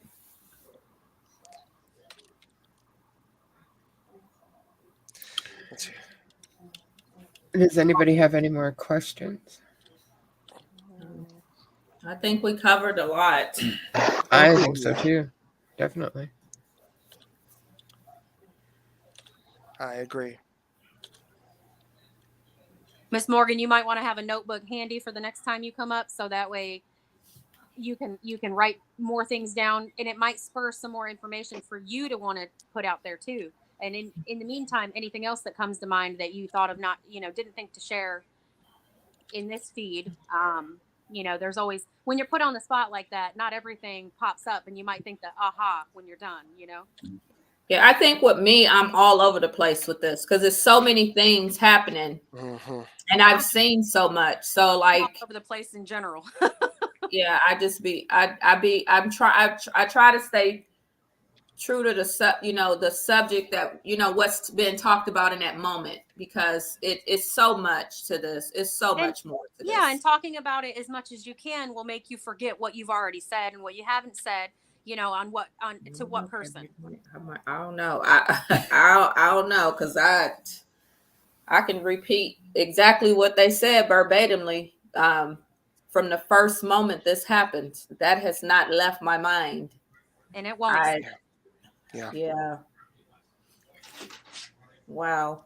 I can't remember what I did 5 minutes ago, but I can tell you exactly what happened the day we found my daddy passed away. So exactly. And I think that's what it is. Like with this, it just is right there. And it's, it's like it just happened yesterday. It's right there. It's right there. It's right there. So did you want to wrap this up then, Bob? And yep, I think we can wrap her up for tonight. We will we'll be back out here. We'll be back here every night at 8 Pacific. But Skyla, the Morgans, others are going to be coming on next Saturday at 4 Pacific, 7 Eastern. And essentially just a lot of families speaking out after watching their loved one either suffer or worse from gun violence. And that'll be next Saturday at 4 p.m. Pacific. These stories are all important. They all need to be out here, because obviously from what we see, media is not really going to cover them. I mean, Skyla's story, you have to go through a paywall to get to. and regarding her son, it's behind a paywall. And so just please keep these families in your thoughts and prayers. And thank you all for coming out. Thank you all for the questions, for everything. And Duchess and Shannon and Skyla and Gloria. I know I've gotten some messages from Gloria and Messenger. I think she's out there watching this as well.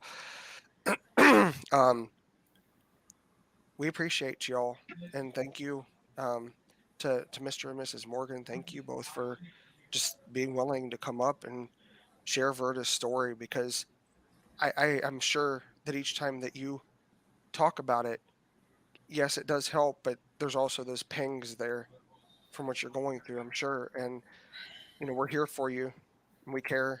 And for everybody, just thank you for the love and support that you're showing. Yeah, just wherever you all are watching from, or if you're catching us on the replay, again, thank you. And we wish you all a good morning, a good afternoon or a good night from wherever you all are. I just want to say one thing. You guys are welcome here whenever you guys want to come on. If you guys want to talk about it or Yep. just hang out or do whatever you want to do, you're more than Yep. welcome. Yep. If you need a place to just come and chill, you're more than welcome to come out here. You're part of the family over here now. Thank you for having us. Thank you. Thank you. Thank Good you. night. Good night, everyone. Good night. Good night. Good night, everyone. Good night. Thank you so much.